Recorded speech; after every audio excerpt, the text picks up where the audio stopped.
Mais le verset te dit de suivre Millat Non, Ibrahim. mais c'est pas la peine. C'est toi quand tu lis un verset, tu le comprends comme toi t'as envie. Tu te réfères pas au TFSir, des trucs comme ça, donc on peut plus discuter. Par exemple, si moi je te dis, le problème c'est ça, c'est que je sais plus, c'est quelle sourate où Allah il dit wa ma ramaita idh ramaita walakin Allah rama. Comment tu le traduis toi? Ça veut dire quoi? Je sais pas, mais moi j'aime bien la précision, mon frère. J'aime bien l'accuracy. J'aime bien la précision quand on parle d'un sujet. Maintenant, on prend un sujet, un verbe, un exemple. Non, restons le sujet. Le sujet que la sunna, n'existe pas dans le Coran. Le bon Dieu n'a jamais utilisé le mot sunna. Rasul lui-même, il n'a jamais dit Non. sunna. C'est après 40 ans, il y a un homme. Si, bien sûr, bien sûr, bien sûr. Dans le hadith, il dit celui qui suit le Coran est sunnati. Donc ne me dis pas qu'il a jamais dit, s'il te plaît. Où ça? Où ça? Rasul, il a dit sunnati. Ahmed, tu peux nous sortir le hadith, s'il te plaît? Ah non, non, hadith, pas le. Non, non, Oui, oui. non, Le non. prophète, Allah il a dit waja'alnahum salafan wa masalan lil akhirin. On les a fait des salafs et des exemples pour ceux qui vont revenir après. Ça existe beaucoup de versets dans le Coran où Allah parle des compagnons, le prophète et les compagnons. Non, non, toi, tu es allé pour me dire que dans le Coran, que Rasul, alayhi salam, il dit Ibn Shafa'a. J'attends ce verset. T'as pas changé, faut pas changer Je vais te montrer ce verset-là. Mais il faut être honnête. Si je te montre, tu sois honnête d'accepter.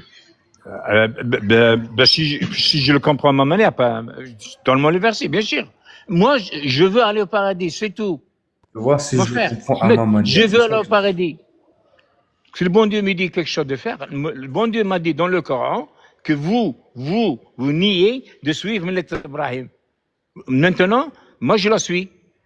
Si le bon Dieu me dit de suivre Sunnat Rasoul, ça n'a jamais été mentionné dans le Coran, je la suis pas. Alors, un kafir, mais c'est faux. Alors le bon Dieu, il fait des blagues avec nous. Subhanallah, hacha. Est-ce qu'il est la Sunna dans le Coran? La Sunna, elle est mentionnée 14 fois dans le Coran. 4 fois sur Rasoul, sur lui-même, sa méthode de châtier les gens, le qariyat. C'est tout. Il n'y a pas quelque chose qui s'appelle la sunna. D'ailleurs, en plus, il lui dit de suivre Millat Ibrahim 11 fois pour qu'il n'oublie pas. Mais incroyable, la sunna, ça vient d'où, mes frères? Subhanallah. Bonjour. Je vais vous faciliter les choses, hein. Aucun dieu n'a jamais parlé à aucun homme, et encore moins dans une grotte au 7e siècle. Non, ma soeur. Regarde Petite Bourak. Regarde Petite Bourak. Petite Bourak, regarde, arrête de s'aimer la trop ici, pardon. Oui, on est des croyants, madame. Si tu veux pas, je sais pas pourquoi t'es monté. On est des croyants, ma soeur. Oui, je comprends que vous croyez ça, mais en fait, c'était juste pour rassembler des bandits de grand chemin pour aller piller des caravanes, ce bouquin, le Coran. Ah, ok. Non, attends, ma soeur, il ne faut pas monter pour... Non, mais faut te la descendre. Voilà, faut la descendre, voilà. C'est qui a la modo, là?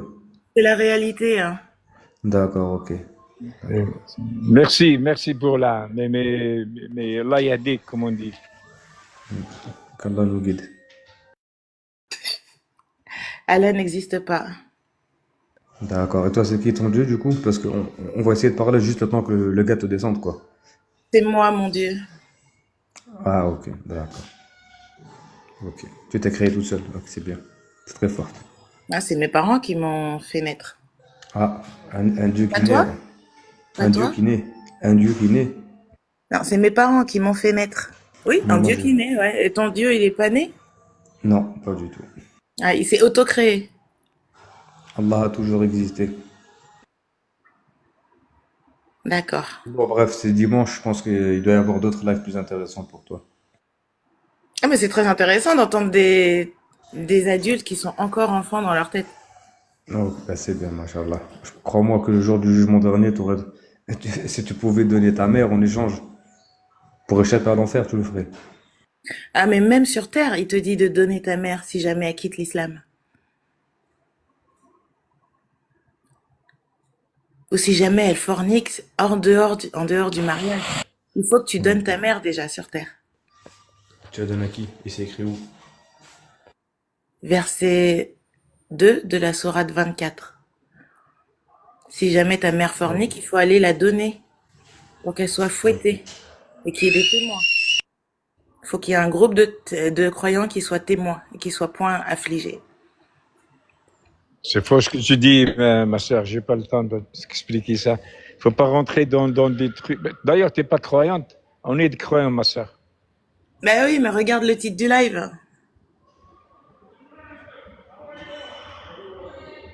Ah, t'es un athée. Ok. Moi, je te parle, ma sœur. On parle de quoi? T'es un athée? Oui. Ok. T'as une croyance? Ah, j'ai plein de croyances, mais pas en Dieu. Mais non, attends. Est-ce que l'athéisme, c'est une croyance? Non, c'est une absence de croyance en Dieu. En elle-même, c'est une croyance, non? Non, je ne crois pas, donc c'est pas une croyance. Ok. Si on parle de l'univers, là, comment tu le fonctionnes, qui l'a mis là? Comment on est là? C'est que c'est ce que tu crois là où tu crois comment tu expliques notre univers? Je pense que Notre- c'est mon arrière grand-père qui l'a chié. Ah bon? Ouais, mais j'ai pas de preuves. Et toi, t'as Mais des pas preuves? besoin. Bien sûr, je là, la preuve c'est là, mais c'est-à-dire si on n'est pas, on peut pas faire un discours rationnel, c'est pas la peine, parce que tu utilises des mots, on parle sérieux, tu manges le mot chier, c'est faux ça. Ah, et pour toi, c'est rationnel que ce soit un gars qui a appris cette information au 7e siècle, dans sa grotte, et Bourak, c'est bon. On va continuer notre explication. Pardon. oui, oui, et le Bourak, Seigneur de la petite l'univers, Bourak, pardon. Regarde, je ne coupe pas pardon, il la ne faut pas parole. venir. Je t'ai pas coupé la parole, essaie de ne pas me la couper, s'il te plaît, je te laisserai parler aussi. Mais pour toi, le Seigneur de l'univers qui a créé l'univers, il est venu parler à un gars dans sa grotte au 7e siècle pour lui dire de fouetter les fornicateurs. Il a que ça à faire, quoi. Il te dit aussi comment il faut chier, de quelle main il faut se torcher, et qu'il faut faire attention. Maintenant, tu es rentré dans un stade là où Mais tu les, parles pas de modéra- religion. les modérateurs, en fait, excusez-moi de vous dire ça, mais vous servez à quoi sur le panel, frère? Descendez là, wesh. En fait, c'est des modérateurs athées, non? Ils sont tous des athées. Non, mais en fait, je vois pas pourquoi je la Vas-y, descendrais. Ahmed, viens. Attends, Ahmed, tu viens, on peux y va. m'expliquer, s'il te plaît, pourquoi il faut la descendre? C'est bon. En fait, si seulement vous la faites pas descendre, nous on va descendre, on va partir. En fait, Bah, c'est vraiment descends, pénible de crois, discuter avec tu vous. prends un peu... Attends, Ahmed, une seconde, parce que toi, tu te crois chez toi depuis tout à l'heure. Respectez-vous, vous êtes des femmes, respectez-vous, voilà. Voilà, Donc, attends, c'est quoi qui laissez-nous descend, tu dégages. Il n'est qu'un, je sais pas quoi, là. On peut m'expliquer, est-ce qu'elle a enfreint des... Qu'est-ce qu'elle a fait, en fait, pour la descendre? Je comprends pas.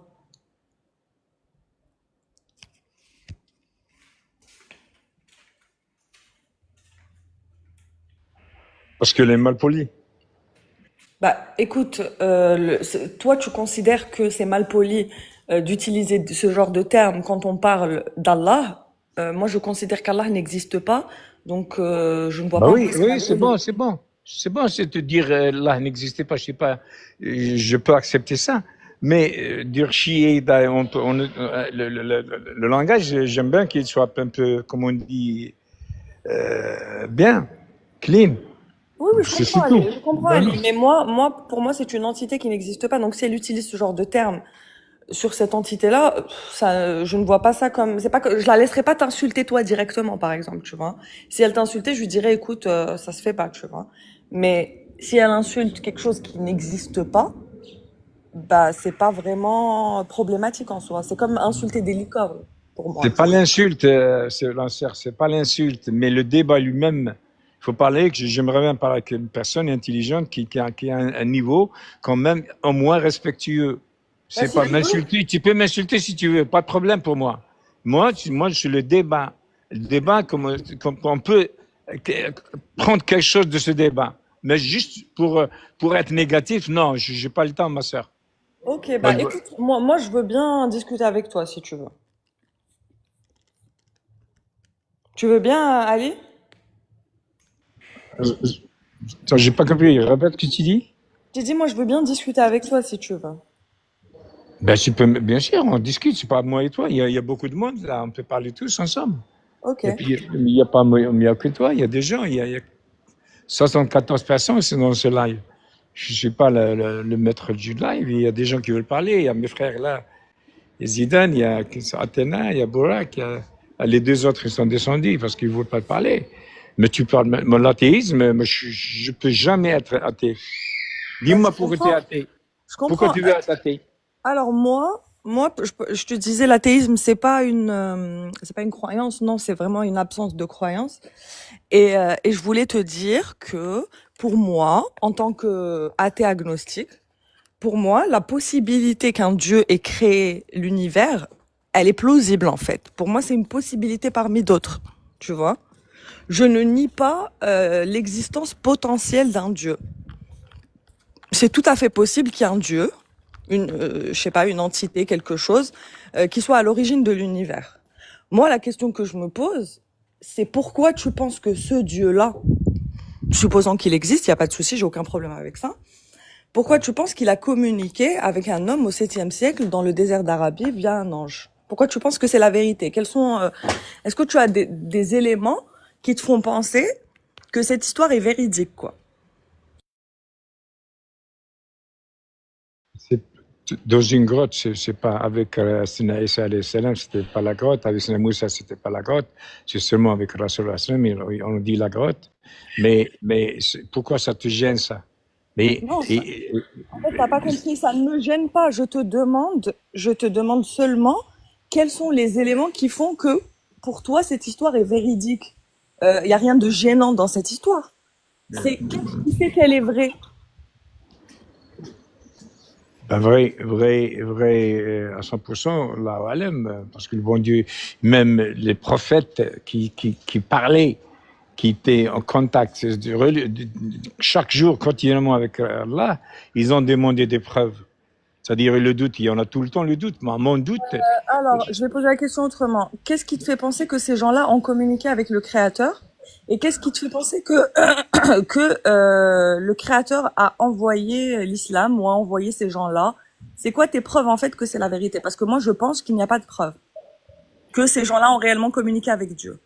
mais quand tu vois, ma soeur, les scientists, là, maintenant, même des athées, il y a un athée, comment il s'appelle je te donne dans une seconde, qui était un athée, peut-être le plus grand athée de tous les athées. Avant de mourir, il a écrit un livre. Et qu'est-ce qu'il dit? God existe, le Dieu existe. La Mais dernière. on nie pas le Dieu. Ici, on dit Dieu existe, il n'y a pas de souci. Quelle est la preuve qu'il a parlé avec des prophètes, avec des gens qui disent qu'il a parlé? Mais tu sais bien que moi, je n'ai pas la preuve. Je ne peux pas donner la preuve. C'est comme je dis, donne-moi la preuve que ta mère est ta mère.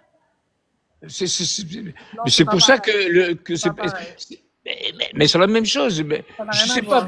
Mais écoute, moi, si je te vois dans un live, ma soeur, dans un live, des athées, si je monte respectueux, je ne demande pas les questions pourquoi vous n'êtes pas athée. Je peux demander, mais si je vois que j'arrive pas à vous convaincre, je sors gentiment et au revoir, c'est tout. Mais on était là. Mais il n'y a rien de méchant, Alilo. Moi, j'essaye de savoir, Ouais. est-ce que toi, tu es au courant de pourquoi tu crois? Est-ce que tu sais pourquoi tu crois ou tu crois seulement parce que on t'a toujours dit que c'était la vérité, tu vois? Moi, je suis vraiment curieuse de savoir si tu sais, si tu as des éléments qui font que tu sais pourquoi tu crois. Oui, oui, j'ai compris. Et la science nous dit qu'il y a quelque chose dans l'univers qui est plus puissante que tout. Mais c'est pas la question. Moi, je t'ai dit, il n'y a pas de souci, ça me dérange pas de croire en Dieu. La question, c'est c'est-à-dire qu'est-ce qui te fait penser que ce Dieu-là a communiqué avec des humains, déjà? Selon les religions, parce que toutes les religions qu'on a, les 4 majeures religions majeures, les les livres majeurs, ils parlent la même chose, 95%, sont de le même sens. Donc il y a de la... Moi, je pense que c'est une invention humaine, jusqu'à preuve du contraire, et que le christianisme est venu, c'est-à-dire ils ont un peu copié du judaïsme, et l'islam pareil. Et ma soeur, que je te dis, je suis pas assez élevé pour t'expliquer tout ça. Je reste dans mon niveau. tout ce que je sais, tu peux pas me convaincre d'être un athée, jamais de la vie. Je veux pas te convaincre de ça. Et voilà. Et moi, je suis pas là pour te convaincre d'être une croyante. Bon, c'est à nous de faire ce qu'on doit faire. Wallahu alam, comme on dit, Moi, j'ai pas envie d'aller, je te dis la vérité, moi, j'ai pas envie d'aller en enfer. S'il y a une vraie religion parmi les 4000 religions, je veux bien savoir laquelle. Comme ça, j'ai pas envie d'être puni par. Il n'y a pas 4000 religions, ma sœur. Il n'y a que 4 ou 5 religions, ma sœur. Non, il y a 4000 religions dans le monde. Non, ma sœur, non. On parle pas de la Bouddha, là. Il y a 4 religions, ma sœur. Ils sont tous les mêmes, hein, la même. Non, il y a 4000 D'ailleurs, religions. Tu parles des 3 religions monothéistes, là. Voilà. Mais il y en a 4000 en tout. Des religions, il y a des religions. Maintenant, moi, toi, on va ce soir dans un bar, on fait une religion. Je ne parle pas de ça. Je ne parle pas des gens qui. Je ne parle pas que tout le monde le connaisse. Il y en a 3 ou 4, c'est bon. Oui, mais à un moment donné dans l'histoire, les gens connaissaient d'autres religions. Aujourd'hui, c'est les plus récentes, celles qui ont le mieux réussi. Donc, tout le monde les connaît aujourd'hui parce que c'est celles qui ont le plus d'adeptes, c'est tout. Mais en soi, moi, ce que je veux savoir, c'est comment on sait que c'est pas des gens qui ont créé ces religions-là. Comment on sait qu'elles viennent réellement de Dieu, le créateur de l'univers. Ma sœur, je ne peux pas te donner la réponse. C'est tout. Ce que je peux te dire, ma sœur. Mais toi, tu le sais, non? Comment ça, je le sais? Tu sais que Dieu, il a réellement communiqué avec Moïse, Abraham. Oui, selon le Coran, selon les versets des Kitab, oui. Mais comment je sais que le Coran, il vient de Dieu et que c'est pas des humains qui l'ont écrit? Eh bien voilà, c'est ce que je dis. Je suis pas à la hauteur de parler quelque chose que je sais pas.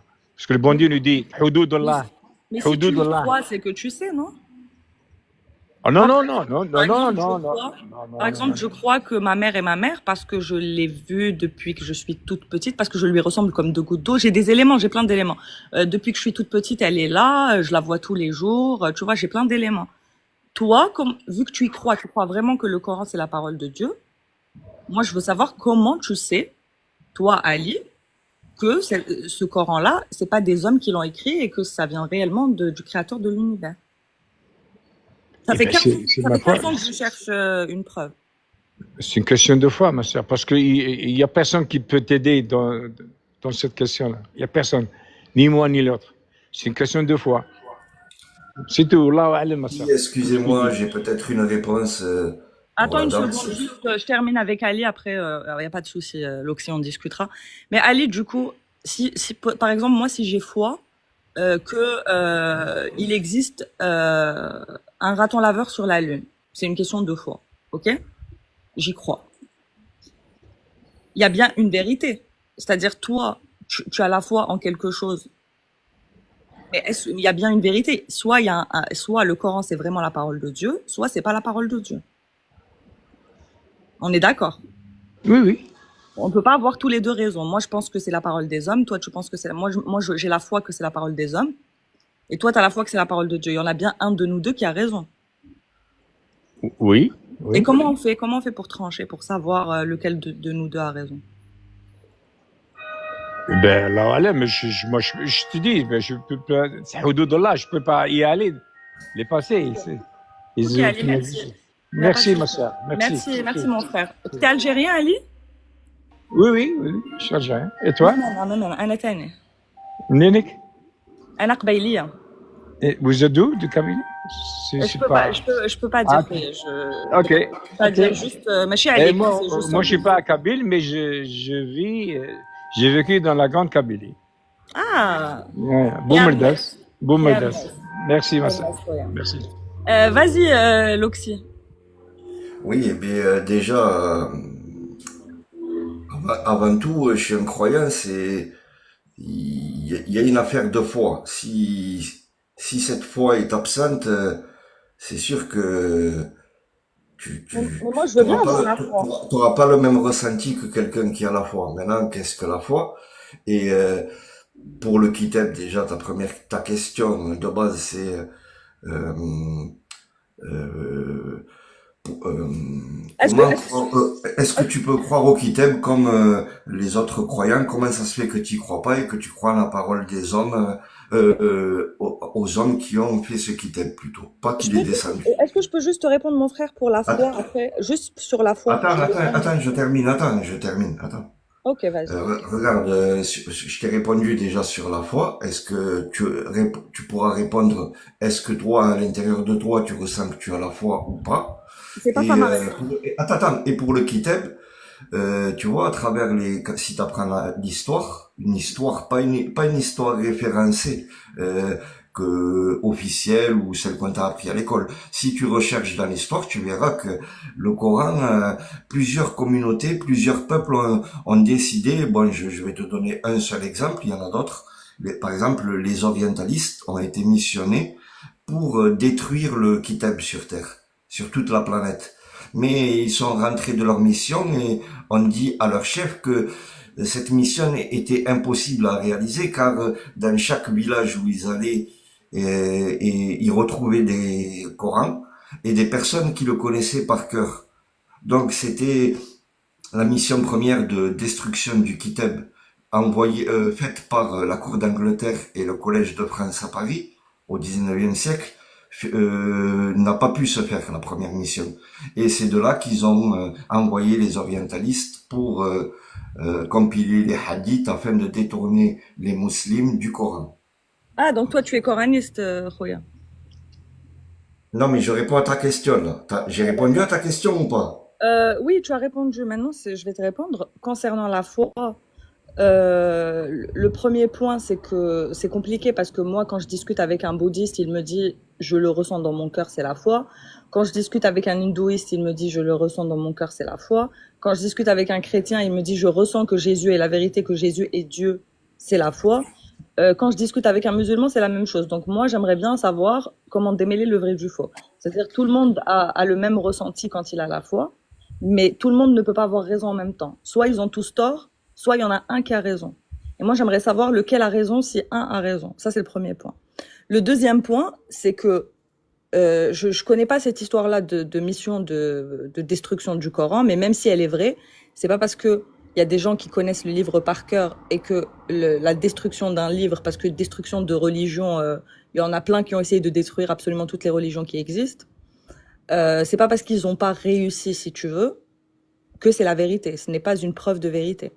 On a essayé de détruire les chrétiens, pourtant aujourd'hui les chrétiens sont toujours là. Ça ne veut pas dire que c'est vrai. On a essayé de détruire les Zoroastriens, ils existent toujours, ils sont toujours là, ils ont toujours leurs livres, ils ont toujours leur religion. Ce n'est pas une preuve que leur religion est la vérité et qu'elle vient de Dieu. Voilà. Donc, moi, ce que je cherche, Si c'est une réalité, si c'est une réalité, c'est une réalité car Allah, dans le Kitab, nous dit qu'il est garant de son livre et préserve ce livre. Et si on regarde en 2025 le sens du Kitab par rapport aux retrouvailles archéologiques qu'il y a eu, par rapport aux recherches faites, eh ben, te montreront que les Kitab sont les mêmes, quelle que soit l'époque ou la génération retrouvée. mais Voilà, c'est pas une preuve que le livre est divin. C'est pas parce que c'est écrit dans le livre qu'il sera préservé. Pour toi, c'est pas une preuve, c'est comme la foi, par exemple. Toi, tu parles de foi, t'as survolé la... Attends, t'as survolé... Attends. Non, j'attends pas. Attends une seconde. Non, mais moi, j'essaie de te répondre précisément, t'as vu? Attends, je ne te coupe pas quand tu parles. Je te demande de ne pas me couper, s'il te plaît, quand je parle. Merci beaucoup. Donc, je termine et après, tu as le temps de parler. Ouais, mais est-ce que c'est ton live? Moi, je connais l'autre du live, là, tu vois. Moi, je viens suis souvent, modo. je viens souvent. Modo et je connais l'autre. Et si je suis monté, c'est pour toi, tu vois. Alors, regarde tes mutes. Je suis modo. Tu vois? Donc, quand je parle. Attention, je connais l'autre. Tu me mutes pas, moi, t'as vu, Oui, je connais l'autre aussi. Je connais l'autre aussi. C'est pas la question. Mais t'inquiète pas, je suis accueilli bien ici. Il n'y a pas de souci, il n'y a pas de souci. Moi, ce que je te dis, c'est que je ne te coupe pas, je te respecte quand je parle.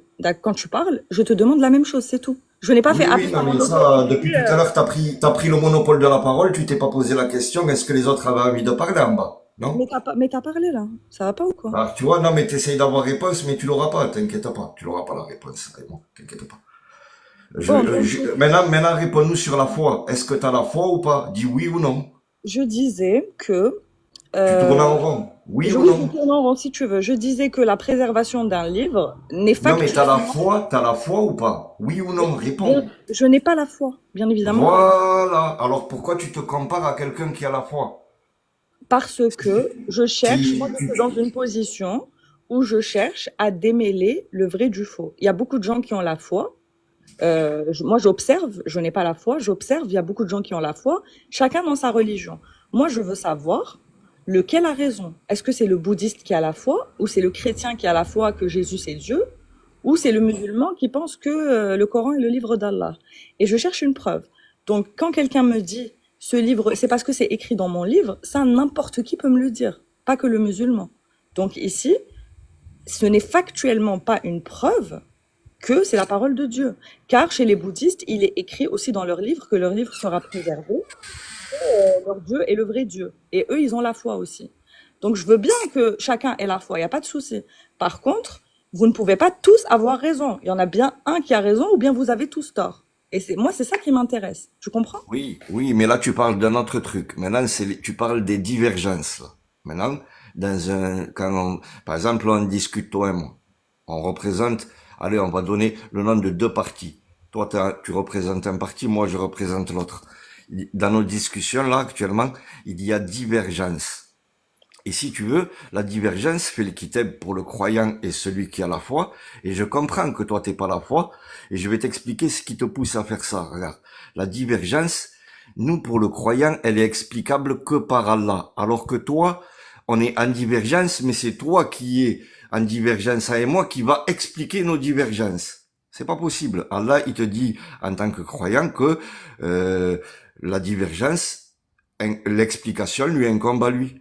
Et pas à nous. Moi, par exemple, j'ai ma façon, ma compréhension, mon interprétation de la vie et ma recherche de foi ou de croyance, mon cursus, mon cheminement, ça s'appelle aussi. Toi, t'as le tien. T'as un cursus, un cheminement qui te fait te poser des questions, qui te fait rechercher des choses. Par exemple, sur Terre, on va donner un autre exemple assez rapidement. Tu vois, il y a plusieurs religions, ils disent. Mais on voit qu'il y a quand même certaines religions qui, on va citer les Templiers, les catholiques, les chrétiens, les juifs, ça fait pas mal de religions quand même, je dirais ça. Eh bien, on voit que ces religions sont constamment, ne sont jamais à la recherche de Dieu, mais sont constamment à la recherche du temple de Salomon. Pourquoi? Pour son pouvoir et sa puissance.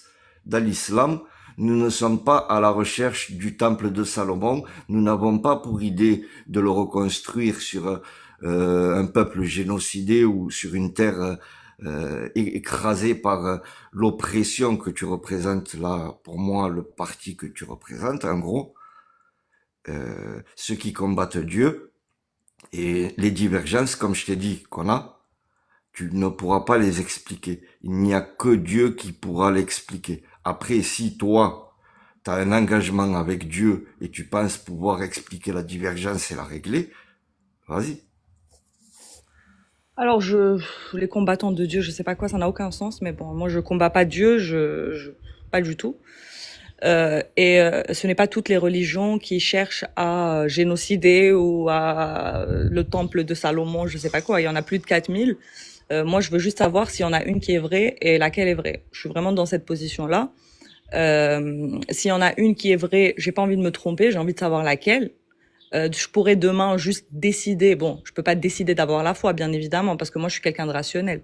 Donc, si demain je choisis d'embrasser l'islam, à nouveau, parce que j'ai été musulmane, je ne suis plus musulmane parce que je n'ai aucune preuve que Allah est réellement Dieu. Au contraire, j'ai plein d'éléments qui me font penser que l'islam est une création humaine, tout comme toutes les religions que j'ai pu constater, que j'ai pu en tout cas étudier à ce jour. Donc moi je cherche une preuve. Si demain je décide d'embrasser l'islam alors que je n'ai que des éléments qui me prouvent que l'islam est certainement une œuvre humaine, si j'arrive devant mon créateur, il va me dire tu avais tous les éléments pour te montrer que cette religion ne vient pas de moi, et donc je vais te punir pour ça. Moi, c'est comme ça que je vois les choses. J'ai tous les éléments rationnels qui me montre que cette religion n'est pas celle de mon créateur. Donc oui, la foi, ok, mais tout le monde peut avoir la foi en n'importe quoi. Et j'ai toujours pas de réponse à ce jour sur la véracité de l'islam, ni la véracité d'une quelconque religion. Pas de réponse à ce jour. Bonjour Sphinx, bienvenue à toi. Salam alaikum, musulmans, et des salades et des loukoums aux mécréants. Wa alaykoum salam. Oups, j'ai blasphémé, pardon. J'ai blasphémé, pardon, j'ai blasphémé. Je crois que tu as un souci de réseau, c'est moi ou c'est elle? Parce que là, Moi, je vais dire, parce que l'islam, comment a-t-il su que l'islam, parce que c'est un ex-catholique hein, qui a tout. Ah, vous m'entendez pas là? Ouais, t'as un problème et t'as un gros décalage. Ouais, t'as un Ah, décalage. vous en fait. m'entendez pas. Essaye de trouver un Bon. endroit où t'as plus de réseau, s'il te plaît, ma belle, parce que c'est dommage, parce qu'on t'entend mal. Et il y a un décalage.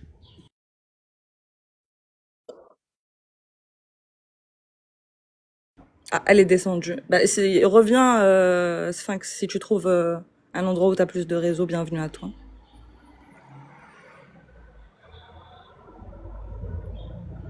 Donc, s'il y a quelqu'un dans le chat qui aurait des preuves de la véracité de l'islam, je suis tout oui. Mais perso, il y a rien à te prouver. Hein. Comme je t'ai dit, c'est une affaire de foi. Si t'aurais la foi, t'aurais pas besoin de véracité. La Mais pourquoi j'ai véracité, pas la c'est pour foi? c'est pour les gens qui doutent ou qui veulent faire douter les gens. Nous, la véracité du kitab n'est pas approuvée. On n'a pas à te la prouver. C'est pas prescrit de prouver à quelqu'un comme toi la véracité du kitab. T'es pas Déjà, obligé, t'es pas obligé déjà avoir. de me le prouver, hein, Loxy. Je te demande pas, c'est pas Je une sais notion. pas, t'attends ça et tu reposes la même question depuis Oui, tout à l'heure. s'il y a quelqu'un qui veut, parce que moi je connais des musulmans très Toi, intelligents toi, qui prouve-nous ont. plutôt que le kitab n'est pas vrai et c'est à toi de Alors, prouver, vu alors moi je que peux t'as faire l'air de cet savoir. exercice. T'as l'air Je de peux faire savoir. cet exercice, il n'y a pas de souci. Par contre, Vas-y. je ne fais pas ça dès le début. Pourquoi? Parce que il y a quelque chose en logique qu'on appelle la charge de la preuve. Donc c'est celui qui affirme qui prouve. C'est pas à moi de prouver Et c'est l'inexistence de toi quelque qui chose poses des questions, hein, c'est personne ou d'autre. la fausseté de quelque chose. Si toi, Loxy, tu ne veux pas me prouver, c'est ton droit le plus légitime. Moi, je ne dis pas aux gens, prouvez-moi pourquoi vous croyez. Vous croyez ce que vous voulez. Moi, je Bien suis sûr. pour la liberté de culte, bien évidemment. Chacun croit ce qu'il veut. J'ai plein de musulmans dans ma famille. Quand je leur dis, par exemple, est-ce que vous avez des preuves que l'islam est vrai? S'ils veulent en discuter avec moi, je ne force personne à discuter avec moi. S'ils me disent, moi, j'ai pas de preuves, c'est juste la foi, il n'y a pas de souci. Vraiment, j'ai aucun problème avec ça. Mais s'il y a quelqu'un qui aimerait m'expliquer pourquoi il croit qu'il y a des éléments plausibles, qu'il y a des éléments factuels. Moi, je connais des musulmans, par exemple les Ash'ari, ils ont des démonstrations logiques très intéressantes, qui sont pour moi bancales, mais qui sont quand même très intéressantes. Ils ont de bonnes raisons de croire. Parce que c'est pas tous les musulmans qui disent moi je crois juste parce que c'est la foi. L'Occident, détrompe-toi. Il y en a plein qui croient par rapport à des choses qu'ils considèrent comme des preuves. Oui, Donc, eh ben attends, regarde, je vais te réciter 2, 3 versets. Moi, c'est comme ça que je procède. Alors, le verset sourate 45, verset 6. Voilà les versets de Dieu que nous te récitons en toute vérité. Alors, en quel hadith après Dieu et ces versets croiront-ils? d'accord. Non-ils Sourate 7, verset 185. Non, attends. Sourate 6, 114. Chercherai-je un autre juge que Dieu, alors que c'est lui qui a fait descendre vers vous ce livre détaillé? Ceux auxquels nous avons donné le livre savent qu'il est descendu de ton Seigneur avec la vérité. Ne sois donc pas parmi les sceptiques. Mhm. Un livre, sourate 7, versets 2 et 3. Un livre qui est descendu sur toi, qu'il n'y ait aucune gêne dans ton cœur à son sujet, afin que tu avertisses par lui. Un rappel pour les croyants. Suivez ce qui est descendu sur vous de la part de votre Seigneur, et ne suivez aucun allié en dehors de lui. Vous vous rappelez peu. Bah, en Alors, fait, je comprends pas. Je pensais que tu n'avais rien à me prouver, que tu voulais pas me prouver, mais bon, non, ok. non, non, mais moi, je me sers des Ouais, versets mais ça, pour c'est pour le les plus. croyants, mon frère. Pour Non, un mais non-croyant, ça c'est pour la transmission, parce que depuis tout à l'heure dans le live, en principe, c'est un, c'est un live où il doit y avoir des éléments mis à disposition des gens qui peuvent raisonner ou méditer. Et il y a aucun élément, il y a juste des questions, qui aurait la véracité du truc, non, c'est faux. qui peut C'est depuis. m'expliquer ce qu'est la foi, qui peut, non, Non, regarde c'est là, pas vrai, hein. Ça, le depuis. Kitab, tu vois, il nous parle, le Kitab. Si là, en écoutant ces paroles, tu ressens aucune vérité ou Mhm. façon ou ordre des choses, voilà, j'en reviens au même point. Ta croyance et ta foi. Mhm. Donc, ce que je disais, c'est que déjà, non, c'était une conversation entre des coranistes et des sunnites depuis tout à l'heure. C'est depuis que je suis arrivée, j'ai lancé ce sujet-là. C'est pas du tout, c'était pas ça le sujet du live à la base. Et ça, c'est le premier point. Le deuxième point, c'est que quand tu me lis, ça, c'est pour les croyants. C'est-à-dire, tu lis un verset aux croyants, ceux qui croient déjà, bien évidemment. Mais en logique, quand tu lis ça à quelqu'un qui ne croit pas, on appelle ça un raisonnement circulaire. C'est-à-dire, tu vas partir du principe que ce livre est la vérité et tu vas lire sans prouver que ce livre est la vérité, tu vois. Donc là, il y a un souci déjà. Et puis, Non, moi, c'est dans la encore une transmission. fois, Ça s'appelle la transmission. je termine ma phrase, Transmission. Loxy, s'il te plaît, parce que depuis tout à l'heure, moi, je ne te coupe pas, je te respecte. Ouais, Je te moi, demande de depuis me tout à l'heure, je respecter. trouve que tu as pris le monopole du truc et qu'il n'y a aucun avancement et aucun argument posé. Il n'y a que des questions de bas Je vais étage. argumenter là. Je te dis Moi, je par pense que tu rapport à devrais cette muter. lecture, Moi, je pense que tu devrais te muter et laisser la parole aux gens qui peuvent apporter des sujets. je vais leur Voilà. laisser la parole, il n'y a pas de souci. Mais par contre, Allez, tu viens merci. pas, Merci. depuis tout à l'heure, tu viens ici, tu fais le mec, genre, ouais, moi, je suis bien accueilli, moi, je connais l'autre. On s'en fout, en fait, hein. On s'en fout, moi aussi, je Merci, connais l'autre. merci. Allez, mute-toi, s'il te plaît. Allez. On passe à Est-ce autre que chose. Voilà, je peux regarde, finir? regarde, tu descends. Voilà, parce que moi, j'ai pas la Dis-moi, patience des gens mal polis. Donc, je disais que, oui, Seth, bien sûr, je te donne la parole juste après, hein. Je suis désolée. Donc, c'est je juste pour disais, compléter ton idée. il n'y a pas de souci. Je disais que l'argument qui a été avancé, c'est si tu ne ressens rien ici, que c'est la vérité, c'est ton problème. Le souci, c'est que un bouddhiste, il va me lire son livre, il va me dire si tu ne ressens rien, c'est ton problème. Le musulman, il va me lire son livre, il va me dire si tu ne ressens rien, c'est ton problème. Pareil pour le zoroastrien. Moi, ce que je veux savoir, puisque vous ressentez tous quelque chose quand vous lisez vos livres, je veux savoir comment différencier le vrai du faux. Encore une fois, c'était ça ma question de base. Seth, je t'en prie. Oui, oui, bah en fait, c'était juste pour compléter, je t'ai monté juste pour compléter ton idée. En fait, le problème, juste, on s'en fout, en fait, si il croit en quelque chose, en fait. C'est pas ça le problème. Sa liberté de croyance, tant qu'elle ne fait pas mal aux autres, c'est pas ça. C'est le problème, c'est qu'en fait, s'il croit à ce qui est écrit dans son livre ou dans les autres livres, c'est ça le problème, en fait. S'il impose sa vision fasciste de ça, en fait, c'est ça le problème. On s'en fout, en fait, s'il croit qu'il y a un âne qui s'est envolé ou qu'il y en a un qui s'est ressuscité et tout ça, c'est, franchement, tant qu'il fait pas de mal. C'est le problème, c'est que quand ça fait mal, c'est ça, en fait. Et c'est ça le cœur du débat. Et justement, ce monsieur-là, il ne voulait absolument pas parler de ça. Ils envoyaient des choses. Ils nous envoyaient à la lune. Mais en fait, le problème, d'accord, s'il veut croire quelque chose, c'est pas ça le problème. Le problème, c'est que ce qui est écrit, c'est ça qui est grave. Couper des mains, voler des femmes. Bref, on connaît l'histoire. C'était juste pour compléter ça, en Après, fait. on est d'accord, Seth, que sans preuve, c'est quand même compliqué d'imposer à des gens ce genre de loi, tu vois. Parce que Oui, oui. si on n'a aucune preuve de la véracité de ces choses-là, et qu'en plus on veut les imposer, parce que moi je veux bien si ça vient de Dieu, moi je suis conséquentialiste, hein, donc si on a une infinité de conséquences positives par la suite, on va tous au paradis si on applique ces choses-là, moi il n'y a pas de souci. Par contre, il va vraiment falloir une preuve solide qu'il y a un paradis, un enfer, pour que moi j'accepte ces textes-là, tu vois.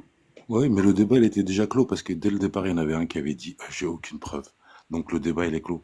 Donc, Avec lui, mais il y en a peut-être qui ont des preuves, on ne sait pas, on reste ah ouvert. bah non. Après, on a eu Allez. l'autre exemple qui dénigre, qui insulte, qui. Oui, bon, il y en a Voilà. quand ils sont coincés, et moi je vous le dis tout de suite, vous me parlez mal, vous m'attaquez personnellement ou vous attaquez quelqu'un d'autre sur le panel, je vous descends direct, hein. On n'est pas là pour ça, on n'est clairement pas là pour ça. On va donner la parole à Okba, qui qui est en pause, donc je sais pas. Attends.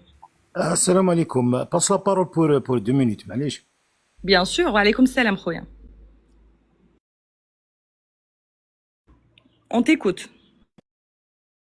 Non, pour le moment, je suis occupé pour 10 minutes, mais les معليش. Oui, oui, on t'écoute, vas-y. Non, je suis occupé pour le moment. Ah, ok, dans 2 minutes tu reviens. Ok, y a pas de problème. Y a pas de souci.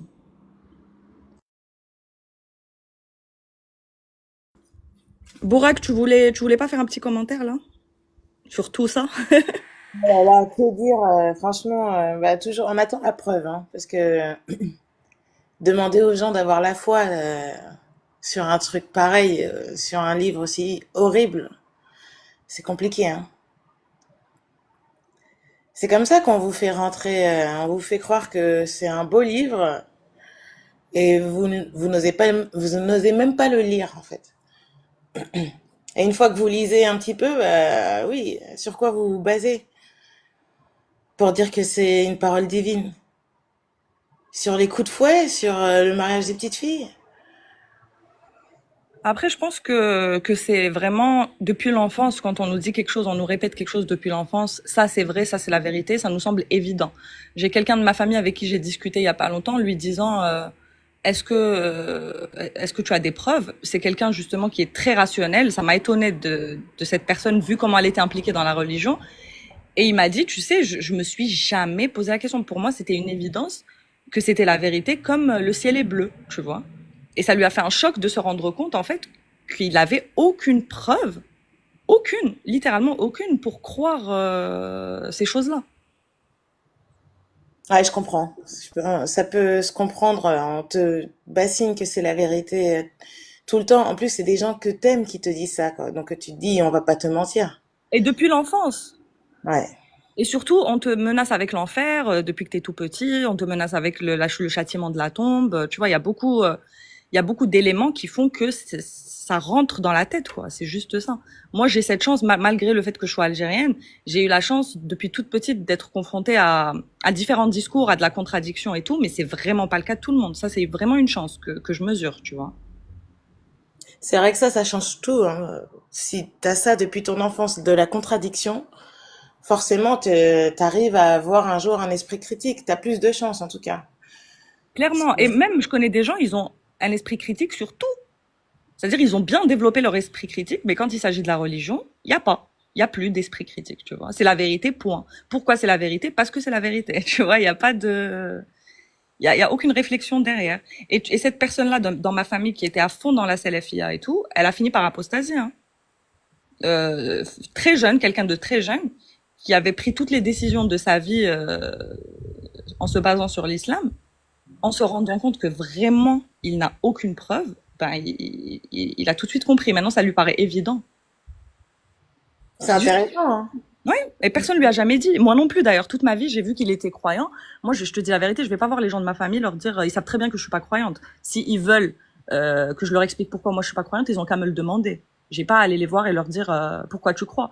Lui, c'est vraiment parce qu'il s'est enfoncé dans le salafisme que j'ai fait ça, tu vois. Ouais, il y a des limites aussi. C'est vrai que tant que les gens ne font rien de mal, ça va. Mais quand ils préparent un projet un peu douteux, Ouais, surtout pour lui, il allait gâcher sa vie, il est très jeune. Je me suis dit, même s'il veut plus me parler, après, je prends le risque quand même. C'est quelqu'un que j'aime beaucoup, mais je vais pas le laisser comme ça. Il faut au moins que je lui pose les bonnes questions, tu vois. Et ça a pris peut-être 2 jours où il était en recherche de preuves et il s'est dit, mais c'est vrai, bordel, j'ai aucune preuve. Pourquoi j'y crois aussi fermement? Je n'ai aucune preuve de la véracité de ce truc. C'est pour ça, moi, j'insiste sur la véracité. Je pense que ça sert à rien de sortir les arguments moraux avant. Parce que si c'est la vérité, tu vas faire quoi face aux trucs moraux, tu vois? Parce que nous, ça nous saute aux yeux les trucs moraux parce qu'on sait que c'est faux. On sait que ça vient pas d'un Dieu.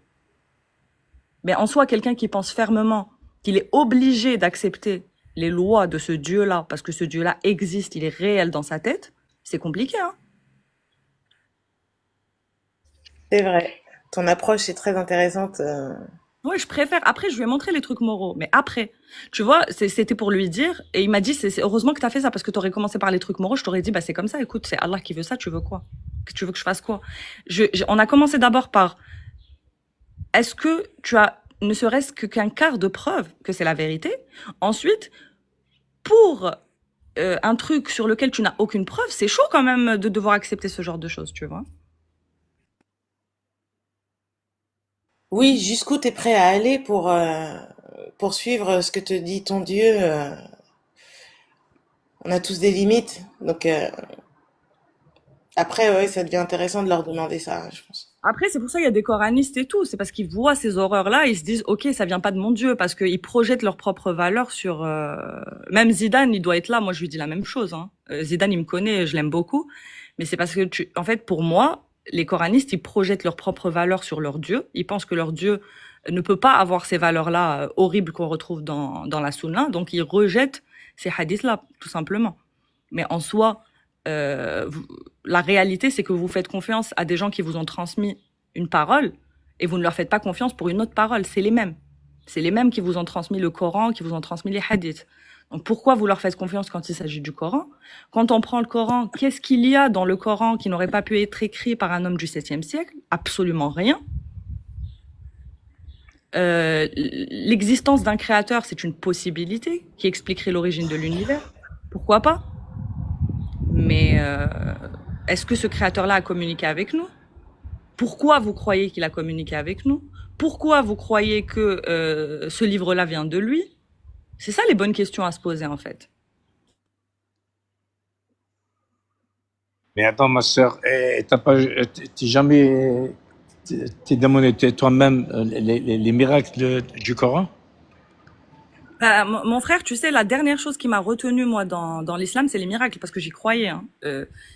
Les histoires des miracles scientifiques du Coran, c'est quelque chose de contemporain déjà. Les anciens savants, jamais ils ont mentionné ça. Et moi, je croyais fermement aux miracles scientifiques. J'étais coraniste hein, avant de devenir apostate, c'est-à-dire avant de sortir complètement de la religion. Qui t'a fait sortir, avant si je te pose la question? Qui t'a fait sortir du coranisme? C'est quand je me suis rendu compte que les miracles scientifiques, c'était une arnaque. Il n'y a aucun miracle scientifique. Au contraire, c'est bourré d'erreurs scientifiques.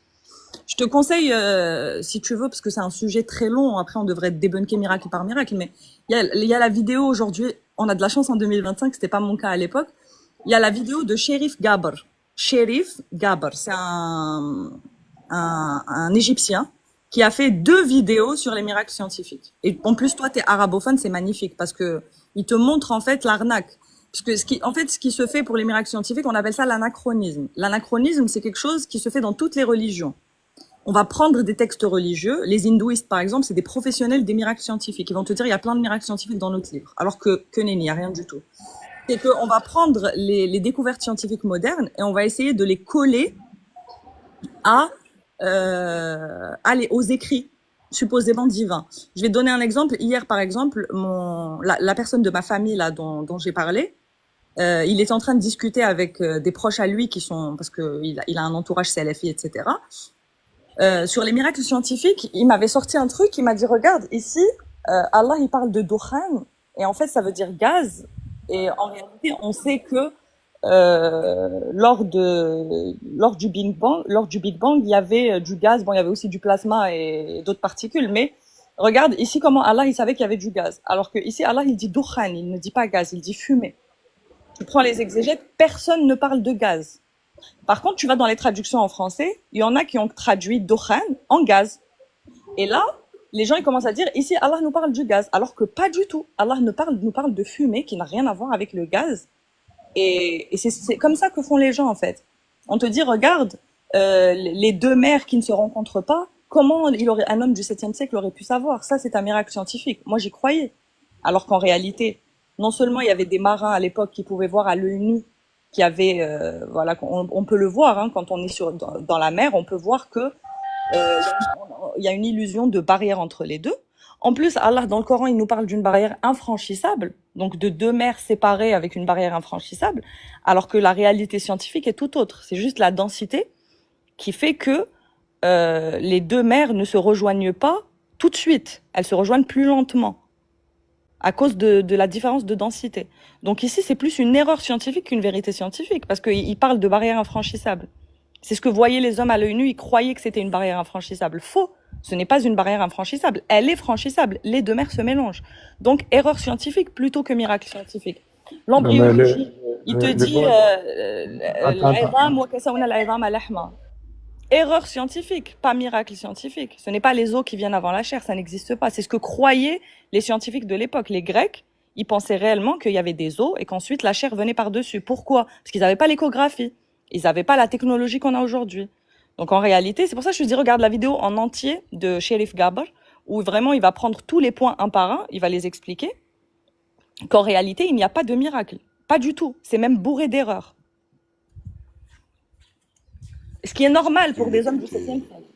Est-ce qu'on peut l'écouter à Lilou pour savoir qu'est-ce qu'il pense des miracles? S'il vous plaît. Athéna. Bah, s'il a évoqué les miracles, c'est qu'il y croit. C'est pour ça que j'ai pris des exemples concrets. Mais vas-y, Ali. Démute-toi, Ali. Non, mais je vais voir ce monsieur-là. T'as dit, c'est un Égyptien, c'est un athée ou c'est un musulman? C'est un ancien musulman comme moi. Il s'appelle Sherif Gaber. Gaber, ok, je voulais voir. Je te fais savoir. Mais les miracles, je crois. D'ailleurs, tu dis là, le Bahr, l'Aïbriyan, l'Aïtaqiyan, il n'a pas dit infranchissable. L'Aïbriyan, c'est-à-dire, l'Aïbriyan, c'est quelque chose qu'il n'accepte pas. Oui, bah, c'est la même chose. Là, Yeltaqiyan, c'est une erreur scientifique, Roya. Parce que Yeltaqiyan juste lentement. Ben voilà, mais je sais pas, j'ai pas vu, j'ai pas encore fait. Je veux voir ce monsieur, qu'est-ce qu'il dit, on va voir ce qu'il dit. Mais moi, la question que je suis à toi, c'est-à-dire, c'est les petits trucs comme ça scientifiques qui t'ont fait devenir une athée, c'est ça? Non, pas du tout. En fait, si tu veux, moi, quand j'étais coraniste, c'était la seule chose qui me retenait. Je me disais, il connaît des choses scientifiques, ce Dieu-là. Donc, celui qui a écrit ce livre, il connaissait des choses que la science découvre. Donc, ça vient de Dieu. En fait, c'était ça ma réflexion quand j'étais jeune. Et quand j'ai découvert qu'en fait, non, il ne connaissait rien. Comme c'est la seule chose qui me retenait dans la religion, si tu veux, quand j'ai découvert que c'était une arnaque, l'histoire des miracles, bah, tu t'imagines bien qu'il n'y a plus rien qui me retient à croire que ce livre-là vient de Dieu. Tu comprends? Oui, c'est la même chose. Likewise. Non, mais quand tu vois, par exemple, d'autres miracles, par exemple, les 7 cieux, ça veut dire quoi, les 7 cieux? Bah, il n'y a pas 7 cieux, ça existe. Selon toi. Et un autre. En science, il n'y a pas 7 cieux. Mais oui, mais ça veut dire quoi, 7 cieux? Qu'est-ce qu'il y a? Non, il y en a 7 cieux. Non, il n'y en a pas 7, mon frère. C'est quoi en fait, c'est quoi le ciel? On parle d'atmosphère et il n'y en a pas 7. Il y en a combien? Il y en a, je crois, une voilà, dizaine. Mais le bon Dieu dit. Mais il n'y en a pas 7, c'est faux, ça c'est un mensonge. Bah, il y en a 7. Je te dis que non. Je peux même te le sortir là tout de suite. Il n'y a pas 7. S'il te plaît. Hein. Non, il n'y a pas 7 couches, c'est faux. C'est ce qu'ils disent. Ouais, c'est scientifique. Justement. Écoute, Athéna, il y a des milliers, il y a beaucoup, je ne dis pas des milliers, je ne sais pas combien, il y a beaucoup des philosophes, des scientifiques qui sont devenus musulmans à travers leurs œuvres, comment ils ont découvert des choses qui savent, mais comment ça se fait, ça existe. Et il n'y a personne qui peut le faire. C'est ce que tu as dit tout à l'heure, je suis d'accord. C'est qui ces scientifiques? Parce que quand tu regardes au cas par cas, c'est compliqué. Il n'y en a aucun qui a fait des recherches sur l'islam. Hein. Tu peux adhérer à une religion, même si tu as un niveau élevé académique. Hein. Mais c'est une minorité. Tu prends l'association américaine des scientifiques, qui est la plus grande association qui combine le plus grand nombre de prix Nobel. Plus de 90% ne sont pas croyants. Bizarrement. S'il y avait vraiment des miracles scientifiques, tu ne penses pas que ce serait plutôt la majorité de ceux qui connaissent la science? Et Alilou, tout à l'heure, tu disais que tu prenais rien autour du Coran. Comment ça se fait que tu as appris ça, en fait, maintenant?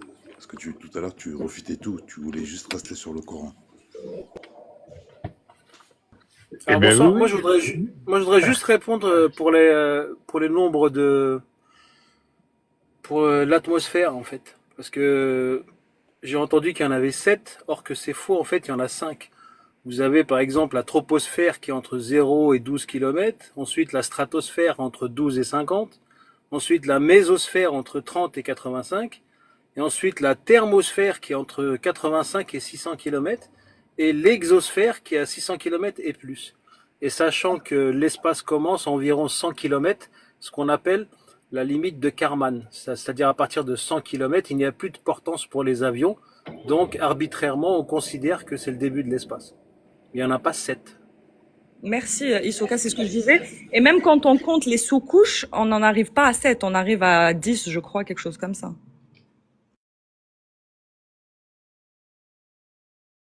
C'est-à-dire le chiffre 7, tu ne peux pas le retrouver avec les atmosphères, ça n'existe pas, ça c'est un mensonge.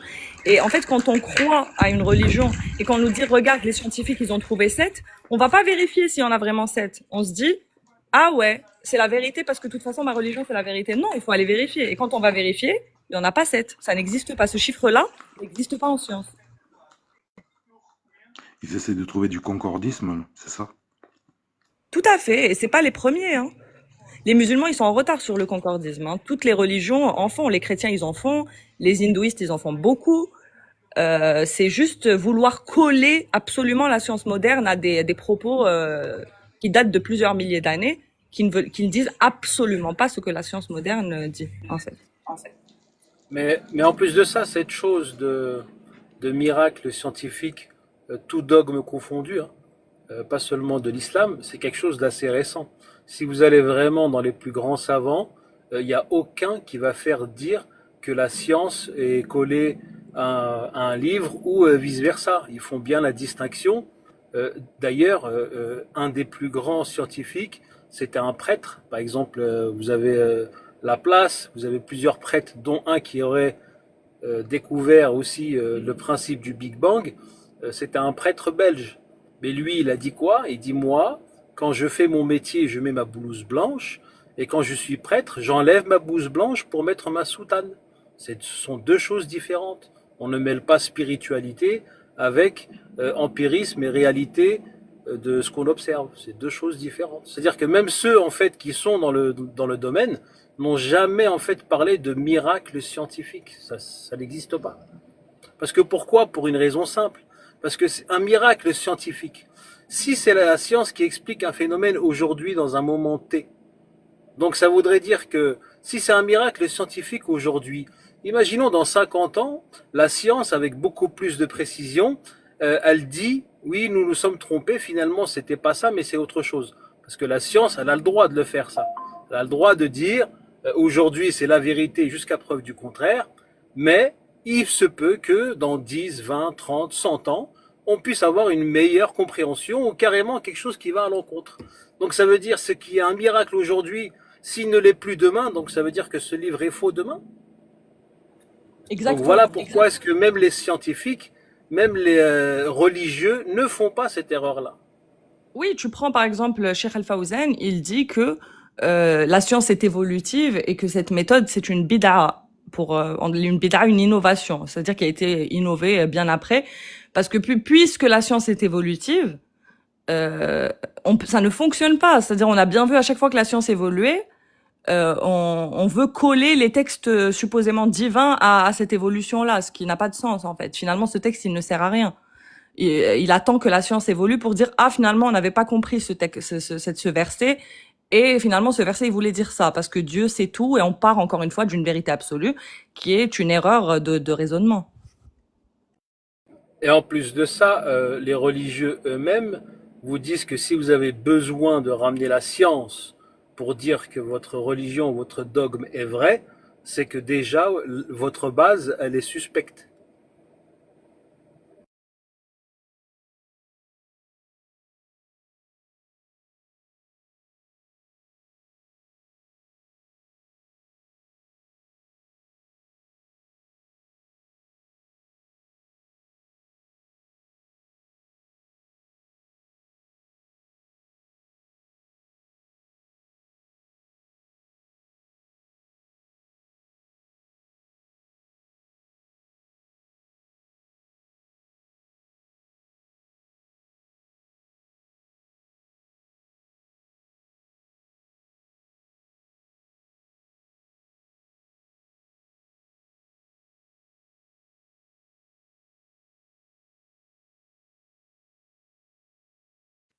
Vous les avez terrassés ou quoi? Il n'y a plus personne. Je vais... Il est parti à lui. Après, je pourrais pas savoir qu'est-ce que je pourrais rajouter de plus que ça. Non, je pense que là, on a éclairci le sujet. C'est pour ça, moi, j'attends toujours des preuves, hein, si jamais il y a des musulmans qui auraient des Alors, preuves. par contre, toi, Athéna, qu'est-ce que tu réponds, par exemple, au hadith des 360 articulations? Parce que les 360 articulations, officiellement, je dis pas qu'il n'y a pas des gens avant, avant cette époque-là de hadith qui ont fait des dissections, qui ont fait plusieurs choses. Ok, je parle officiellement, ces 360 donc actés par la science est beaucoup plus postérieur à ce hadith-là. Très intéressant. Alors, c'est pas du tout acté par la science, en fait. Parce que, excuse-moi, tu as un écho, Isoka. Si tu peux fermer ton micro en attendant. Merci beaucoup. Je disais que c'est pas du tout acté par la science parce qu'aujourd'hui, on n'a même pas de consensus sur ce qu'est une articulation. Donc, il y en a qui vont dire 360, tu vas trouver des revues qui vont parler de plus de 400 articulations. On n'a pas de consensus clair et défini sur ce qu'est une articulation, déjà. Là, déjà, c'est problématique. Donc, non, ce n'est pas acté par la science. Il n'y a pas de consensus sur les 360 articulations, déjà. Et il y a encore moins un consensus sur ce qu'est une articulation, ce qui rend la chose encore plus problématique. Alors, ce qu'il faut savoir aussi, c'est que, en fait, un bébé, lorsqu'il naît, a plus d'articulations qu'un homme adulte, par exemple.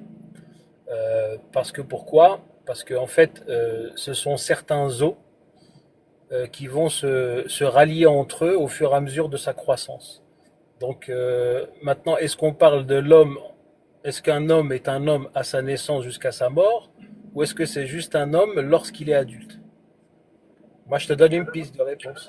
Bah déjà, oui, déjà, on n'a pas tous le même nombre d'articulations, hein. Même en tant qu'adulte, on n'a pas le même nombre. Donc, il n'y a pas, c'est pour ça que déjà, il n'y a pas de nombre. C'est une question qui est compliquée. Mais en soi, moi, je dirais, si le prophète avait donné plusieurs choses en dehors de ça, parce que, ok, on sait qu'il avait des médecins autour de lui qui avaient fait, des études de médecine dans les pays voisins. Voilà, donc c'est ce qui expliquerait aussi les erreurs sur l'embryologie, qui étaient réellement ce que pensaient les plus grands médecins de l'époque, hein. Les plus grands médecins grecs, c'est réellement ce qu'ils pensaient. Ils n'avaient pas connaissance de l'ovule, ils pensaient vraiment que les os se formaient avant la chair, etc. Donc, ça explique en fait que ce qui est écrit dans le Coran correspond parfois aux connaissances scientifiques de l'époque. Ensuite, il a fait tellement d'erreurs scientifiques que on peut pas s'arrêter à celui-ci. C'est-à-dire, ok, on peut dire celui-là, ok, il est pas mal, mais il faudrait qu'il y en ait un bon paquet pour qu'on dise, ah oui, quand même, il avait des connaissances assez impressionnantes. Pas divines nécessairement, mais on pourrait dire impressionnantes. Pour le coup, cette histoire de 360 articulations, c'est pas la plus fausse, mais quand il nous explique que le soleil se couche dans une source boueuse et qui se prosterne sous le trône d'Allah en attendant l'autorisation d'Allah pour se relever, je pense qu'on peut balayer les 360 articulations, là, pour le coup. Et cette preuve-là d'articulation, en fait, ils avaient des cadavres, donc ça, c'était franchement, même, je pense qu'à l'époque, je sais pas quoi, de l'âge de bronze, ils se sont amusés à compter combien d'os étaient dans un cadavre. Oui, mais comme je t'ai dit, il avait un médecin proche dans son entourage déjà. Et il y a des éléments dans son discours, pas tous, mais il y a des éléments qui concordent avec la science de l'époque, réellement. Donc ça, c'est un indicateur qui nous montre que, oui, les grands médecins grecs comme Gallus Gallien n'avaient pas d'échographie, n'avaient pas la technologie qu'on a aujourd'hui. Donc le fait que les erreurs scientifiques qui ont été faites à l'époque concorde avec les erreurs scientifiques du Coran, ça nous donne une piste, justement, sur le fait qu'il apportait certaines informations des médecins qu'il y avait autour de lui.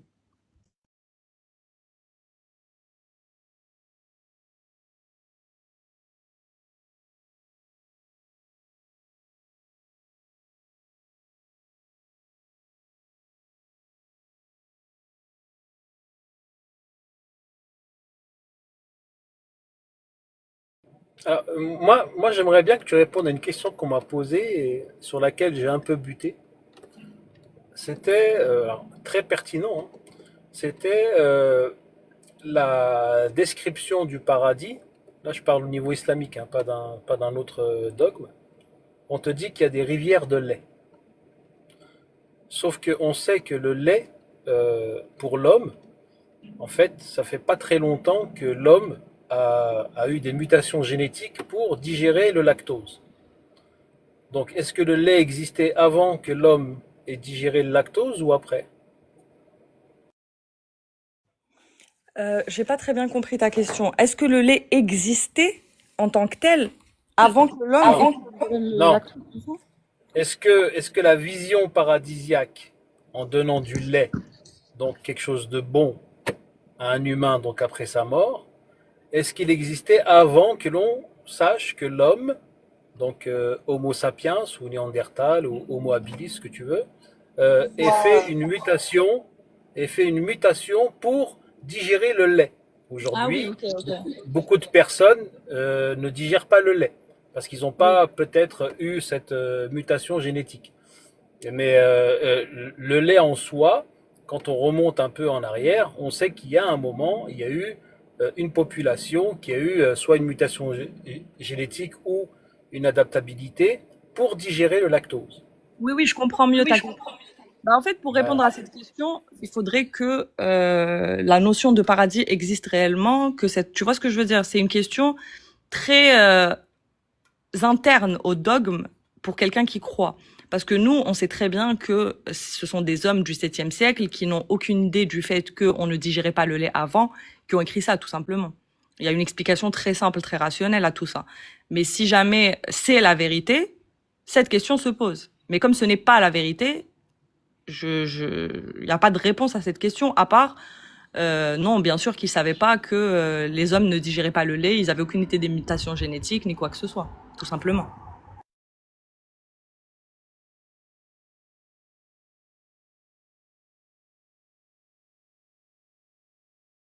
On peut pas se baser en fait sur un paradis.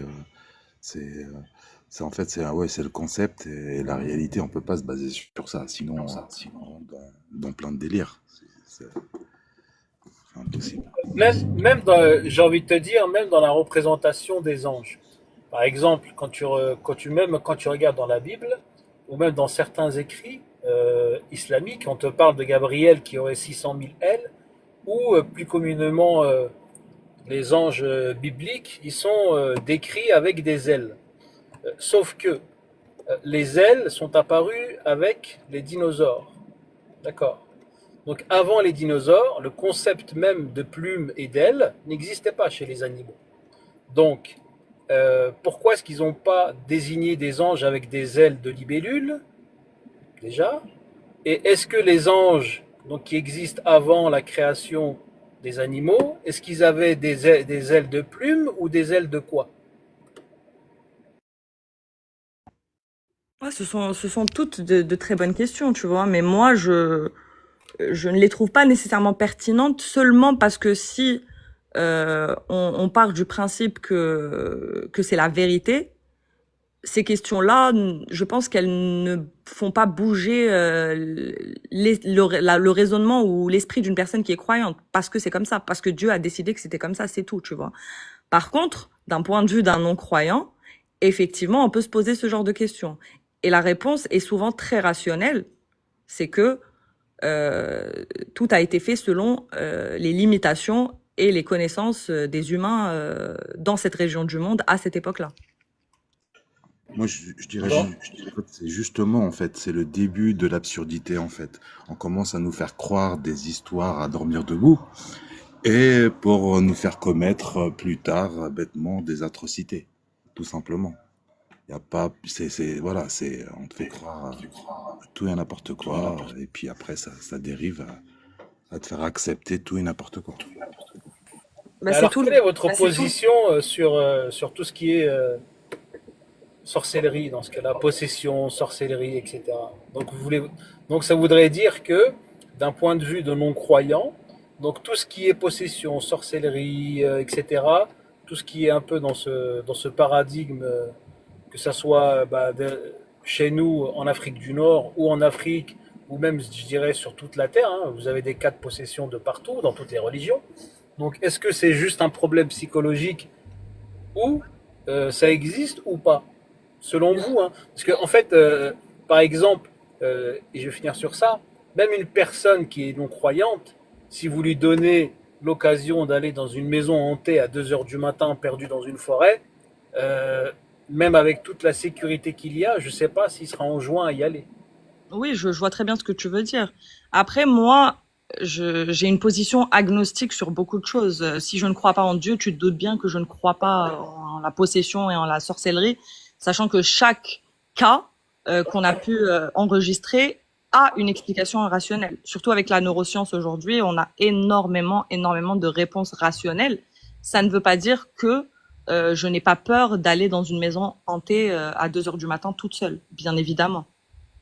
J'aurais quand même peur parce que parce que je suis humaine, parce que j'ai des biais et parce que moi-même je suis sujette à l'autosuggestion comme une personne qui va se faire exorciser et qui va s'autosuggérer que effectivement il y a un démon ou quoi que ce soit, tu vois.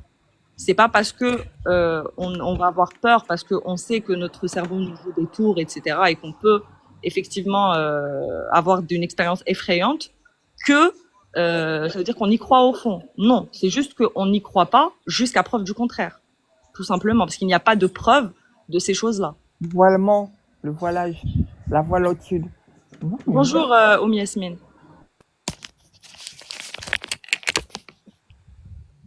Oumi Yasmine.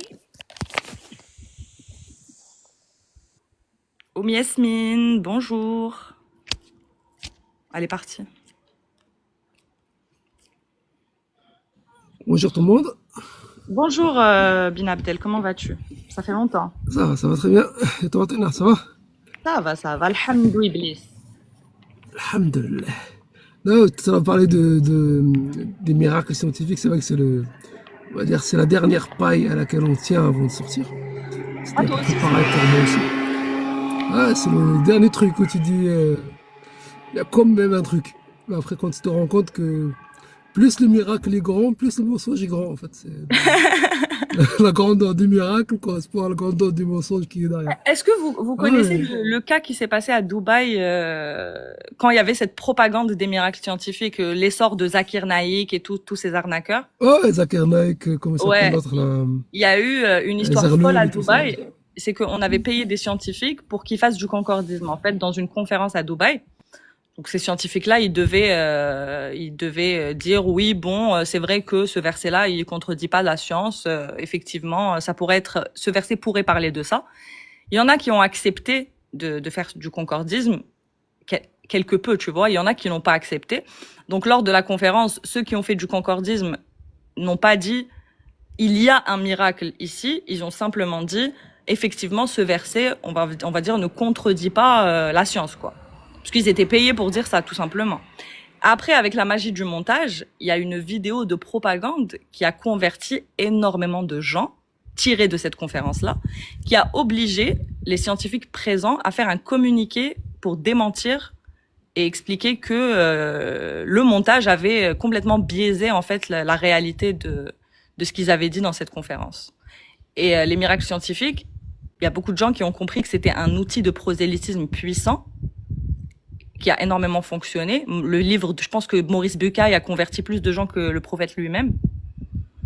Et c'est quand même dramatique, je trouve. Parce que je pense que dans ma génération, ceux qui ont été musulmans, Il y a un autre, tombés là-dedans. comment il s'appelle là, le Canadien là, et lui il a fait une interview avec Kate Moore, ouais, c'est ça.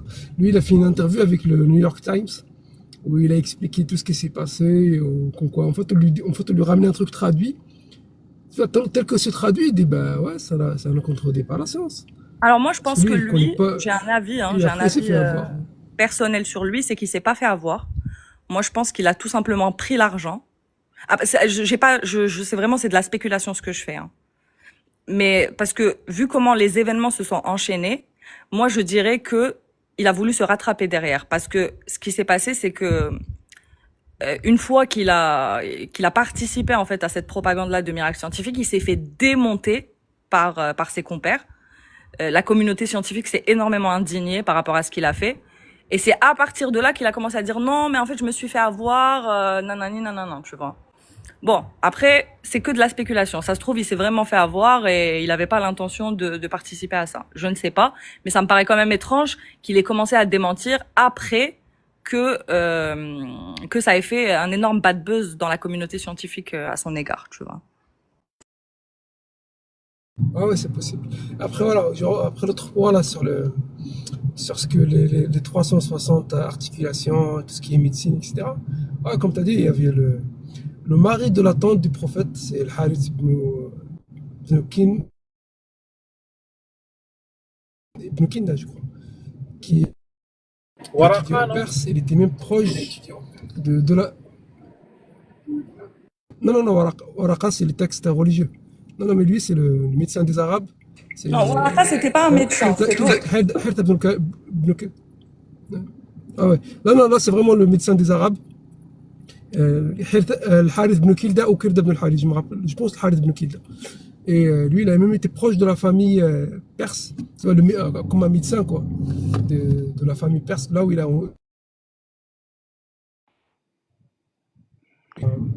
à Taïf, on va dire sa ville natale, et c'était le mari de la tante du prophète. Et on l'appelait le médecin des Arabes. Même le prophète, quand il y avait quelque chose, il leur disait à ses compagnons, allez voir le médecin des Arabes. Donc, il n'était pas tout à fait... En fait, des fois, on a l'impression que l'Arabie, c'était sur Mars. C'est au moment où l'islam est arrivé que l'Arabie est descendue sur Terre. Ils avaient des relations avec les autres civilisations à côté, les Perses, les Grecs. Mais justement, Abdel, alors, dans ce cas-là, alors, dans ce cas-là, si tu as une population, par exemple, qui décrit, par exemple, l'enfer comme un endroit chaud, alors là, ça va exactement avec la population, justement, de la péninsule arabique, parce qu'ils habitent dans le désert, parce que la chaleur, justement, est un ennemi, justement, parce qu'il faut boire, il faut s'hydrater, etc., etc. Mais si c'était un peuple qui vivait, par exemple, au pôle Nord, donc là, ça serait que le contraire. Le froid serait pour eux la pire des choses. Donc le froid, pour eux, ça serait... Et d'ailleurs, tu le retrouves où? Tu le retrouves, par exemple, dans l'enfer des Nordiques. Tu sais, tout ce qui est le Valhalla et tout, eux, c'est un enfer froid. Le Valhalla, ouais. Pourquoi? Parce que chez eux, la chaleur, au contraire, c'est quelque chose de bénéfique. Ils en ont besoin. C'est quelque chose qu'ils recherchent. Mais le froid, pour eux, c'est quelque chose qui est synonyme de mort. Comme le chaud est synonyme de mort pour ceux qui habitent dans le désert. Tout à fait, donc, mais tu peux aller plus loin.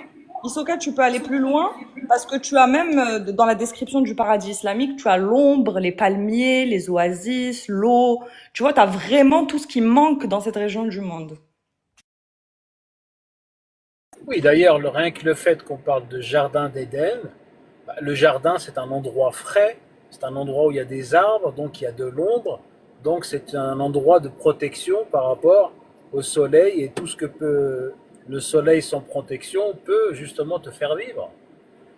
Mais si tu vas par exemple dans le paradis des gens qui habitent au pôle Nord, au contraire, ce sera un endroit chaud, un endroit où il ne fera pas froid, un endroit où justement il y aurait aussi des arbres et puis des fruits qu'ils ne trouvent pas. Mais bon, des fruits, je sais pas, parce que eux, ils n'ont pas ce genre de fruits. Tu ne peux pas avoir des fruits dont tu n'as pas la connaissance dans un paradis comme ça, en fait.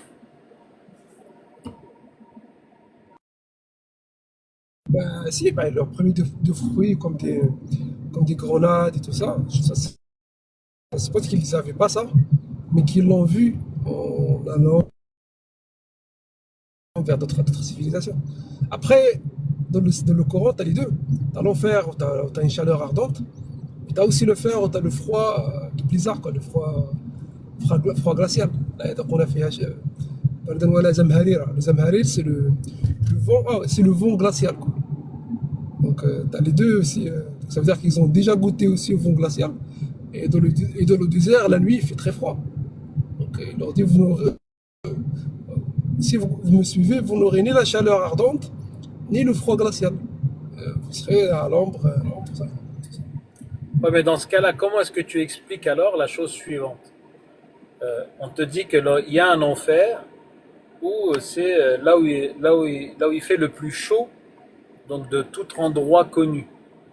Or qu'aujourd'hui, on sait que, par exemple, il y a, par exemple, une limite au froid, donc qui est le zéro absolu, qui est à moins 273,2 ou 3.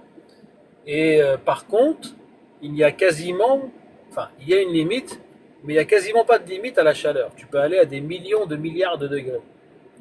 Mais à partir de combien de degrés est-ce que la peau d'un humain est vaporisée à cause de la chaleur?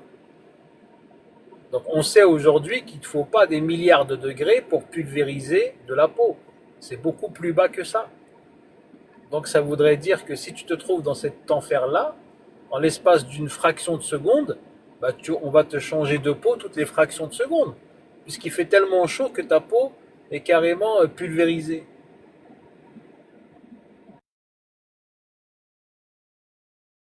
Mais sauf que le verset, il dit pas que la peau est pulvérisée. Il dit à chaque fois que leur peau est cuite, on la remplace. Ouais, cuite. Donc c'est même pas évaporisé. Mais là, avec une telle chaleur, ta peau n'a pas le temps de cuire, justement. Bonjour, c'est même plus que la peau qui n'a pas le temps de cuire, c'est le corps entier qui est vaporisé à des millions de degrés. Oui, avec les os, etc. Oui, Ouais. là, tu parlais Juste spécifiquement de la peau. une parenthèse par rapport au climat présumé qu'il y a dans l'Arabie, d'après le Coran. Donc là, d'après les approches historiques beaucoup plus récentes de certains islamologues, au moins une partie, si ce n'est la totalité, mais au moins une bonne partie du Coran aurait été rédigé, non pas en Arabie, mais plutôt sous un climat méditerranéen. Donc il serait plus quelque chose proche de la Syrie, de la Jordanie, Damas, etc. Par rapport à la végétation qui est décrite souvent. On parle de palmiers, on parle de vignes, pardon, on parle d'oliviers, etc. Ce ne sont pas des choses qu'on trouve en Arabie, même au 7e siècle. Donc ça n'a pas de sens, c'est quelque chose qui a été rédigé ailleurs. Oui, d'ailleurs, c'est pour ça que certains vont te dire que ça a été rédigé vers Petra. Voilà, en Jordanie par exemple, donc dans toute la région du Cham, ce qu'on appelle le nord, au nord de l'Arabie, quoi, plus proche de la Méditerranée, où on peut trouver effectivement de l'agriculture.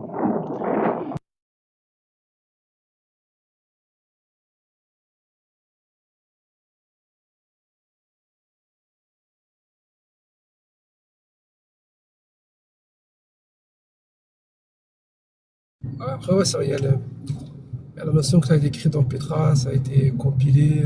Après, ça, c'est tout à fait possible. Il y a pas de, pour moi, là, il n'y a pas on va dire, de contradiction à dire ça, sauf qu'on n'a pas beaucoup de preuves.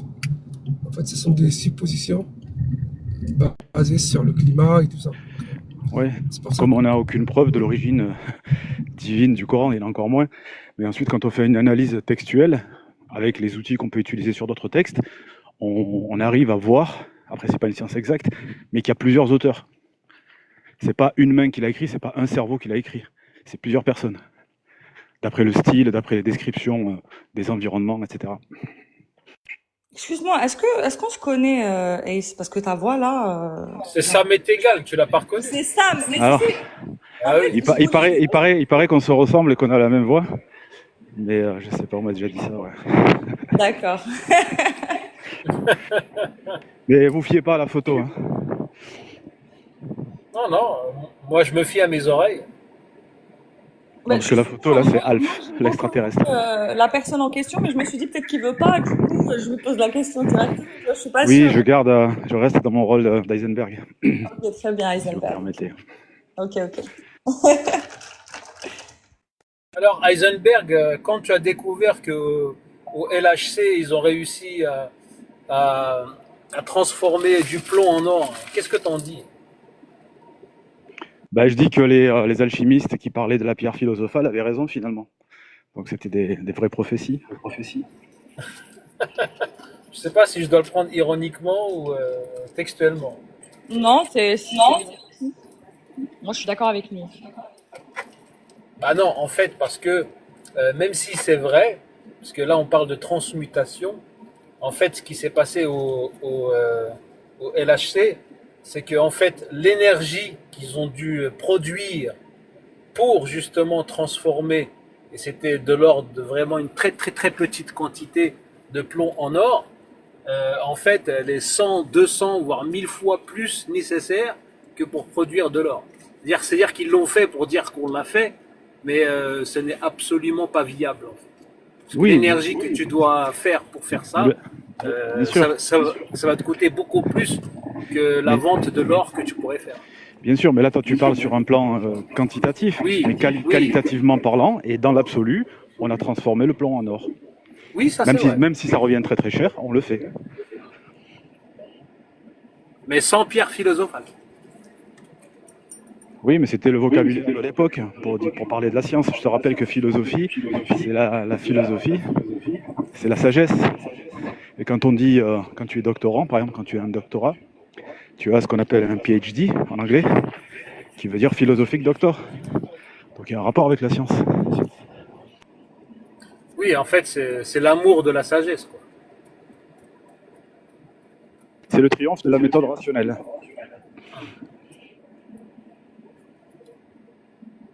Je suis un peu déçue parce que moi, je convertir à l'islam, là. Il n'y a personne pour me prouver que l'islam est vrai. Pourquoi tu as des arguments pour dire qu'il est faux? Non, j'ai zéro argument. Ah ben voilà. Mais c'est juste que tu veux pas le voir, en fait. Allah, dans le Coran, il t'a dit, s'il venait d'autres que Allah, ils trouveraient plein d'incohérences, de contre.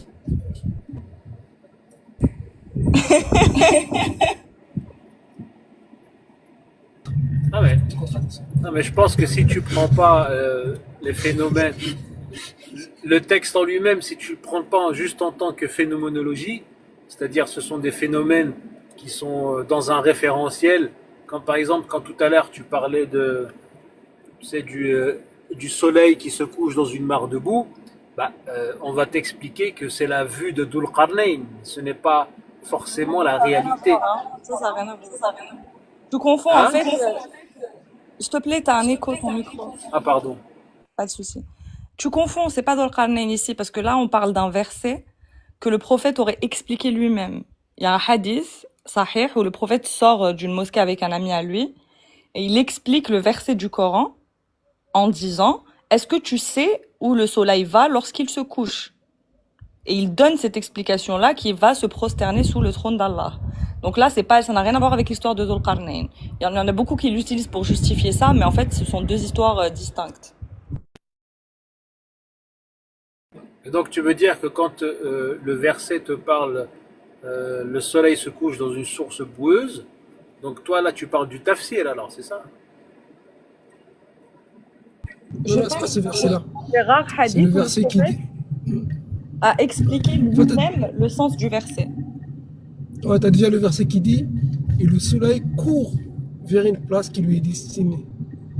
Et le prophète en sortant, il a vu son ami Abadar. Abadar, c'était le. Bon, moi, je l'appelle le sahabi idiot de la clique. Tu vois, le plus con. Est-ce que tu sais fait? Non, je sais pas. Pardon, c'est juste Allah et son prophète le savent. Et ben, l'explication de ce verset-là, c'est que le soleil va se coucher sous le trône d'Allah. Donc en fait, c'est le prophète lui-même, et c'est l'un des rares versets expliqués par le prophète. Parce que la plupart des versets ne sont pas expliqués par le prophète. Mais celui-là, il a été expliqué par le prophète, et il a dit, ce verset veut dire que le soleil va se coucher sous le trône d'Allah. Et question de détail, parce que j'entends souvent dire que c'est le seul verset fait par le prophète lui-même. C'est pas le seul, c'est un des seuls. Mais ce verset à proprement parler, mais sur ce verset-là, si quelqu'un a la réponse ou si quelqu'un a le texte sous les yeux, qu'est-ce qui permet de dire que le prophète explicite ce verset? Parce que je connais le hadith, il répond à la question de savoir, à l'interrogation de Sahabi qui lui demande où est le soleil, mais il ne fait pas référence à ma connaissance.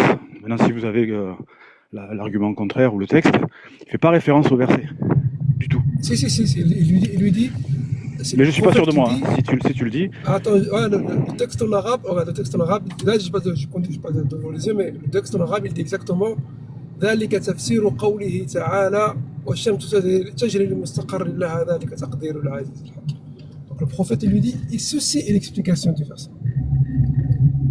D'accord.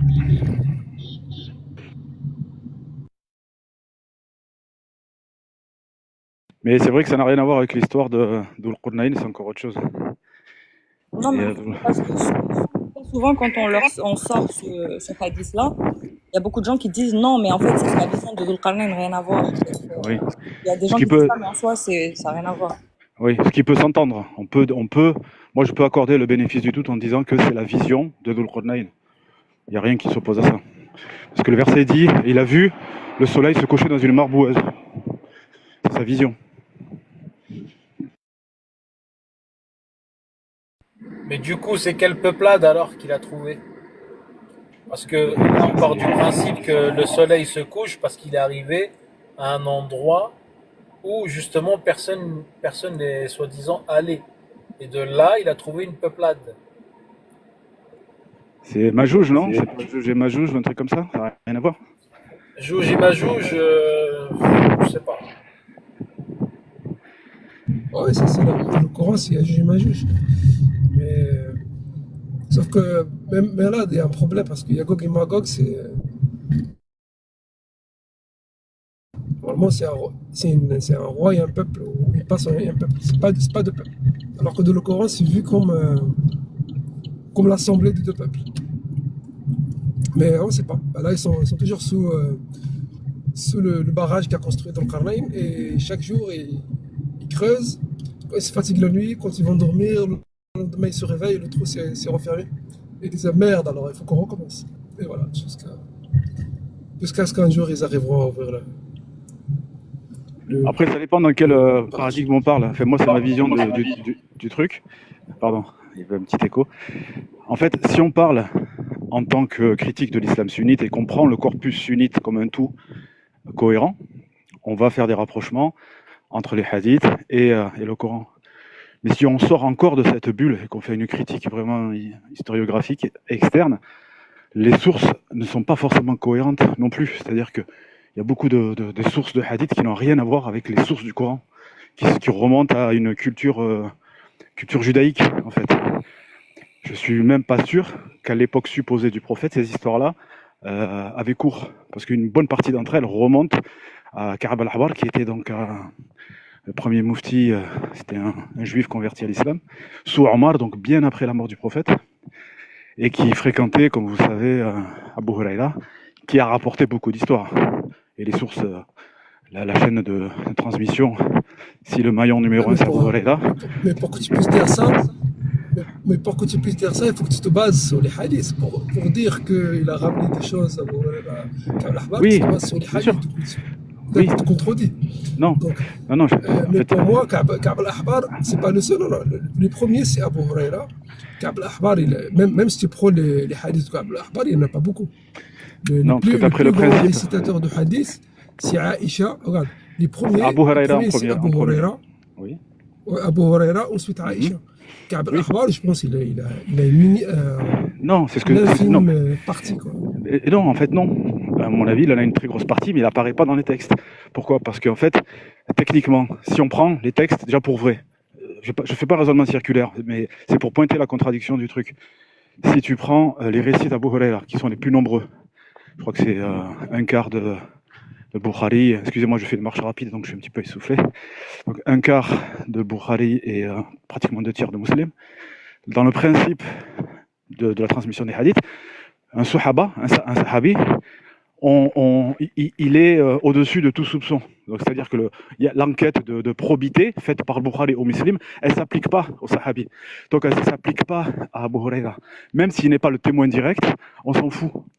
Et en plus, techniquement, vu le nombre de hadiths qu'il a rapportés et le temps qu'il a passé dans l'environnement du prophète, et ce n'était pas un environnement de proximité, il ne peut pas avoir été témoin de tout ce qu'il raconte. Donc ça veut dire qu'il y a minimum un intermédiaire, voire 2, voire 3, voire 5, voire 10 personnes entre Abu Huraira et le prophète. Donc autant de maillons qui n'existent pas. Donc la probité d'Abu Huraira, elle vaut que dalle en fait. Mais c'est pareil pour tous les autres sahabis. Le problème, c'est qu'Abu Huraira, c'est le plus prolixe, c'est celui qui a le plus parlé. Et parmi les gens qu'il a fréquentés, il y a justement Ka'b al-Ahbar. Et tu retrouves dans les hadiths d'Abu Huraira beaucoup de la mythologie juive. Et quelle est l'influence juive auprès de Abu Huraira? C'est Ka'b al-Ahbar, notamment. C'est une hypothèse, hein. C'est pas une science exacte. Non, mais je comprends ton hypothèse, mais voilà, on n'a pas de preuves derrière. Si tu prends ça, on appliquera ça aussi au Coran, parce que le Coran aussi, ceux qui l'ont ramené, même la crédibilité, pour moi, la crédibilité du Coran, elle est moindre que les hadiths. Parce que sur le hadith, il y avait quand même une sorte de véracité à vérifier partout, etc. Alors que le Coran, il fallait juste que deux arrivent avec un verset. Il y en a un qui arrive avec le verset, l'autre qui témoigne que c'est vrai, et on le prend, et on le prenait. Du coup, il n'y avait même pas de... Le fait de dire que tout le monde connaissait le Coran, on l'a même pas ici. Quand on regarde comment le Coran a été rassemblé. Du coup, on va l'appliquer aussi au Coran et on va dire, il y avait beaucoup... Oui, c'est vrai ce que tu dis, mais en même temps, il y a un autre argument en faveur du Coran. C'est la même chose. On fera des suppositions comme on veut. Oui, mais après, c'est en faisant des suppositions qu'on peut avancer un petit peu aussi. Donc le Coran, je suis d'accord avec toi sur le fait qu'il y avait deux témoins, mais le truc, c'est que le Coran, l'argument qu'il y a en faveur de la crédibilité du Coran par rapport au hadith, c'est la proximité par rapport à la vie du prophète supposé. Ça s'est fait tout de suite, quasiment peu de temps, enfin, même pas une génération après la mort du prophète. C'est incomparable avec Bukhari qui est 2 siècles plus tard, tu vois. Donc tous les gens, c'était des contemporains du prophète qui étaient là. Donc les opposants, les gens qui n'étaient pas d'accord, d'ailleurs il y a eu des désaccords, il y a eu des affrontements. Vous savez que ça, c'est c'est pas une vrai. réalité qui est relatée. Ça, c'est pas vrai, en fait. Non, c'est pas tout à fait vrai. En fait, les hadiths, ils ont été transmis beaucoup oralement, mais il y avait aussi des livres. Il y avait Muwatta ibn Malik, Muwatta ibn Shayba, et tout ça, ce sont des livres qui ont été écrits sur les hadiths avant Bukhari. Oui, mais ça représente rien dans le corpus. Oui, mais c'est pas le Bukhari, c'est pas le premier. En fait, lui, il est arrivé après. Et il a rassemblé tout en allant vérifier vraiment la véracité des hommes qui ont ramené les hadiths. Mais l'écriture des hadiths, ça s'est passé aussi dès les premières générations. Bien sûr, là, mais personne ne dit le contraire. Mais c'est juste que Bukhari, c'est pas significatif. On va dire, ouais, mais c'est juste que Bukhari s'est distingué. On dit, les hadiths ont été écrits 200 ans après. Non, même le Bukhari lui-même, c'est aux alentours de 120, un truc comme ça. C'est pas 200 ans. Non, c'est 200 ans. C'est 200 ans. Bukhari, c'est 200 ans. Non, c'est avant. Si, je t'assure. C'est Muslim qui est venu après. Mais Bukhari, non, Muslim, c'est quasiment la génération. Il pourrait être le fils de Bukhari, donc c'est pas loin après. Et comment dire, au niveau de les écrits, par rapport au corpus de l'islam sunnite, c'est 3 fois rien, l'imam Muwatta. Il n'y a pas grand-chose. Bien sûr, il y avait quelques écrits. Déjà, par rapport à Bukhari, il n'y avait pas la même rigueur, entre guillemets, rationnelle de recherche et de sélection des hadiths. Donc la fiabilité, c'est pas du tout la même. La fiabilité repose sur la proximité des événements, pour Muwatta, plus que par l'analyse des transmetteurs. Parce que Bukhari, vu la distance, il a sorti des critères arbitraires pour faire un tri. Il aurait pu en rajouter d'autres. Par exemple, le fait de ne pas contredire le texte coranique, mais ça, il n'en avait rien à foutre. Lui, tant que la chaîne correspondait, satisfaisait à des critères d'authenticité par rapport à des critères que lui avait définis, il n'avait pas de critique sur le contenu du texte. On aurait pu rajouter ce critère-là, par exemple. Mais ça, c'est un choix humain et arbitraire.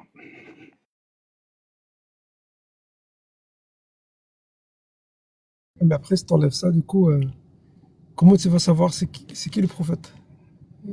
Qui est le père du prophète?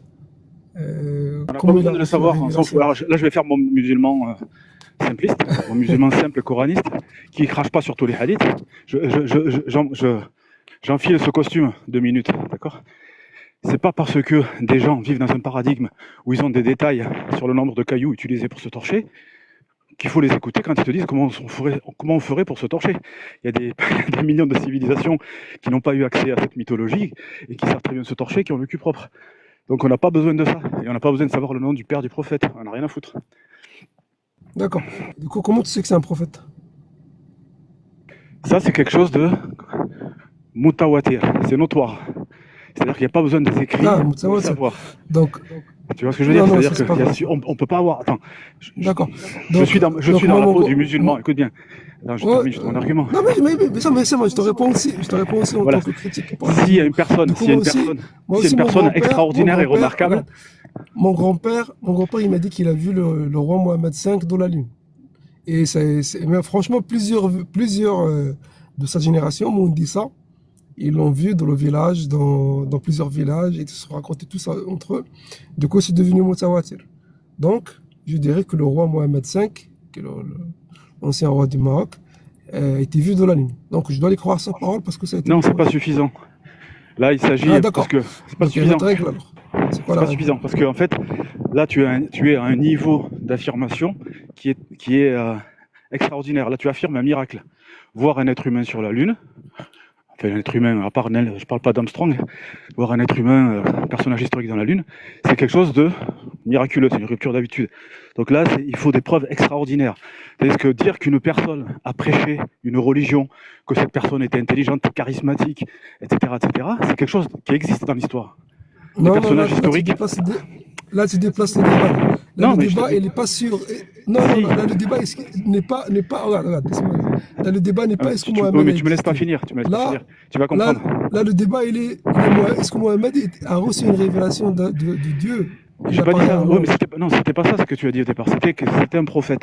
Donc quelqu'un qui se dit prophète et qui est considéré comme un prophète par les autres, c'est possible historiquement, rien que par la popularité.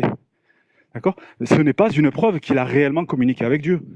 Mais ça peut attester historiquement de l'existence d'un personnage qui avait prétendument ces qualités-là et cette réputation-là. Donc on n'a pas besoin des hadiths de Bukhari pour savoir ça. Il y a des Ouais, mais écrits qu'on peut croiser dans l'histoire. On sait qu'il y avait...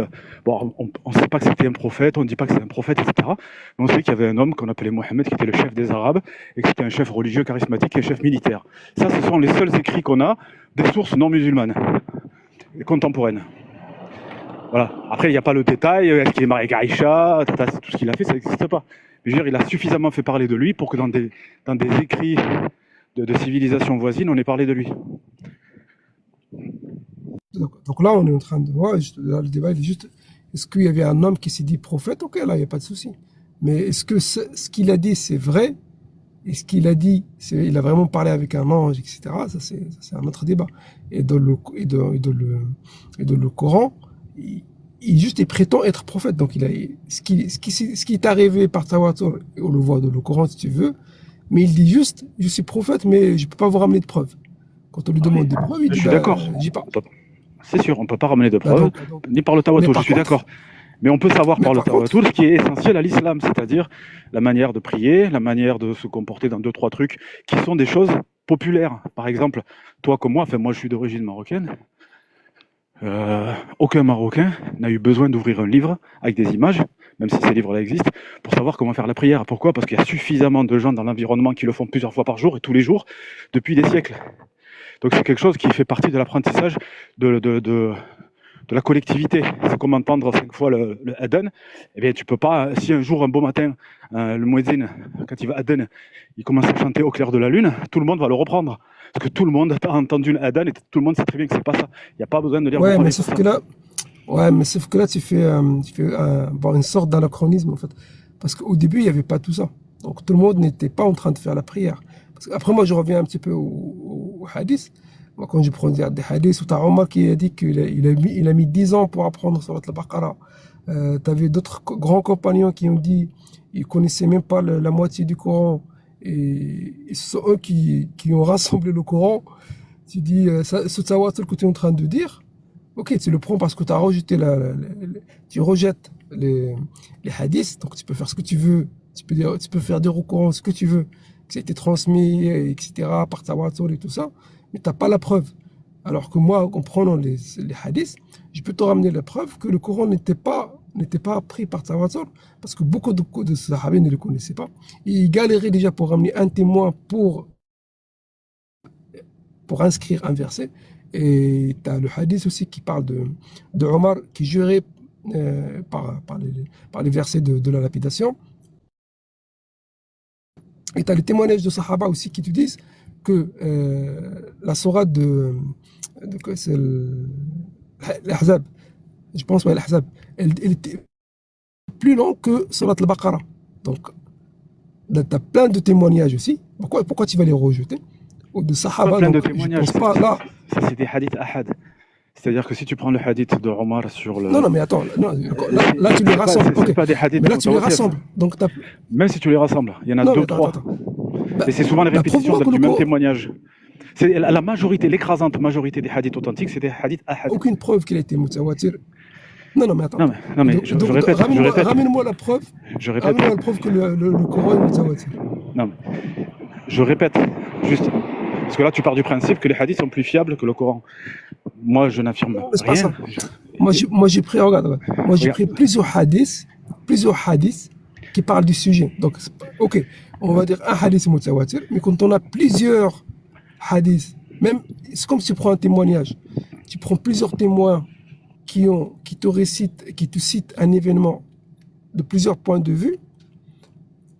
Quand on les rassemble, tu vas te dire, ah, mais du coup, Ça, ton argument il est valable peut avoir que ton argument il est valable que si le premier maillon de la chaîne de ce que tu appelles différents hadiths sont des personnages différents et non pas des riwayats différents. C'est-à-dire que si les hadiths, parce qu'il peut y avoir par exemple, tu vas retrouver par exemple sur le hadith de Aïcha qui, lorsque le prophète est venu la chercher, etc., tu vas le retrouver plusieurs fois. En tout ce hadith, tu vas le trouver une vingtaine de fois.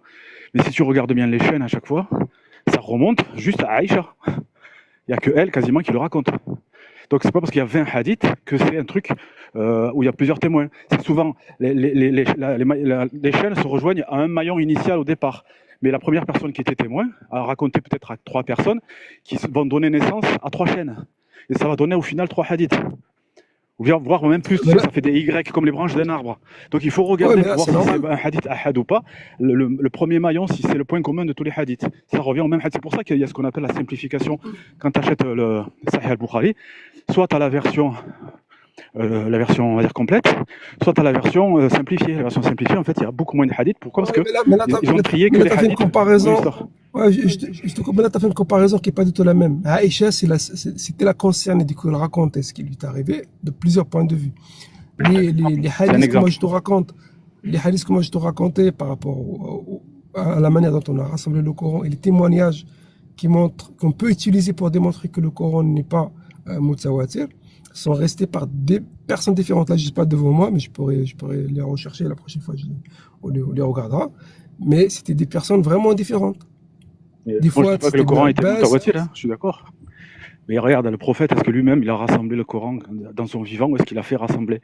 Est-ce qu'il a donné des instructions par rapport à ça? Non. C'est-à-dire que moi, si je pousse le bouchon au maximum, ça reste une révélation orale, un enseignement du prophète, et puis c'est des mecs après derrière qui ont bricolé.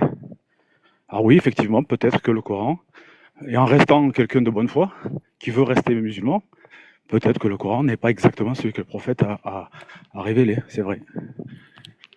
Le mythe du Coran inchangé, sacré, protégé, c'est un mythe, ça n'existe pas. On nous l'a vendu depuis toujours, mais c'est pas ça, ça n'existe pas. Et du coup là, tu tires une balle dans les pieds parce que, du coup, qu'est-ce que tu prends? Comment tu sais qu'un verset est protégé et l'autre pas? Donc, Et bien justement, moi j'ai mis en point une méthode, donc j'ai ouvert une nouvelle secte, ça s'appelle l'Église des musulmans, et j'invite tous nos auditeurs à venir me rejoindre. La cotisation est de 150 € pour l'année, gratuit les 6 premiers mois.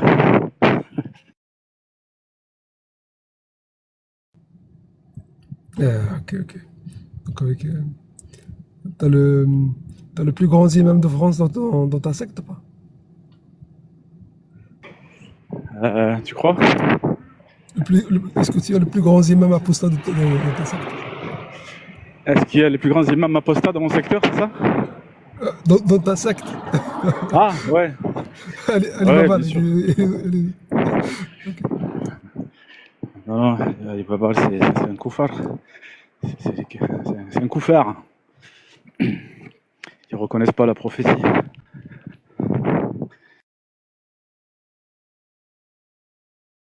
Bon, merci pour le guest et pour la discussion. Je vous laisse. Et je te vois plus, Rosenberg. Je vois que Zidane, bizarre.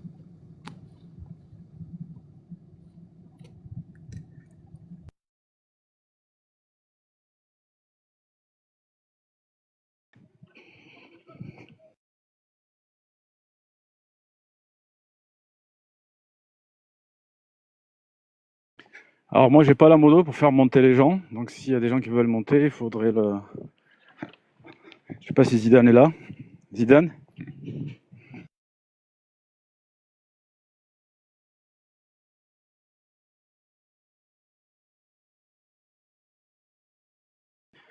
De rien, Earlier Today,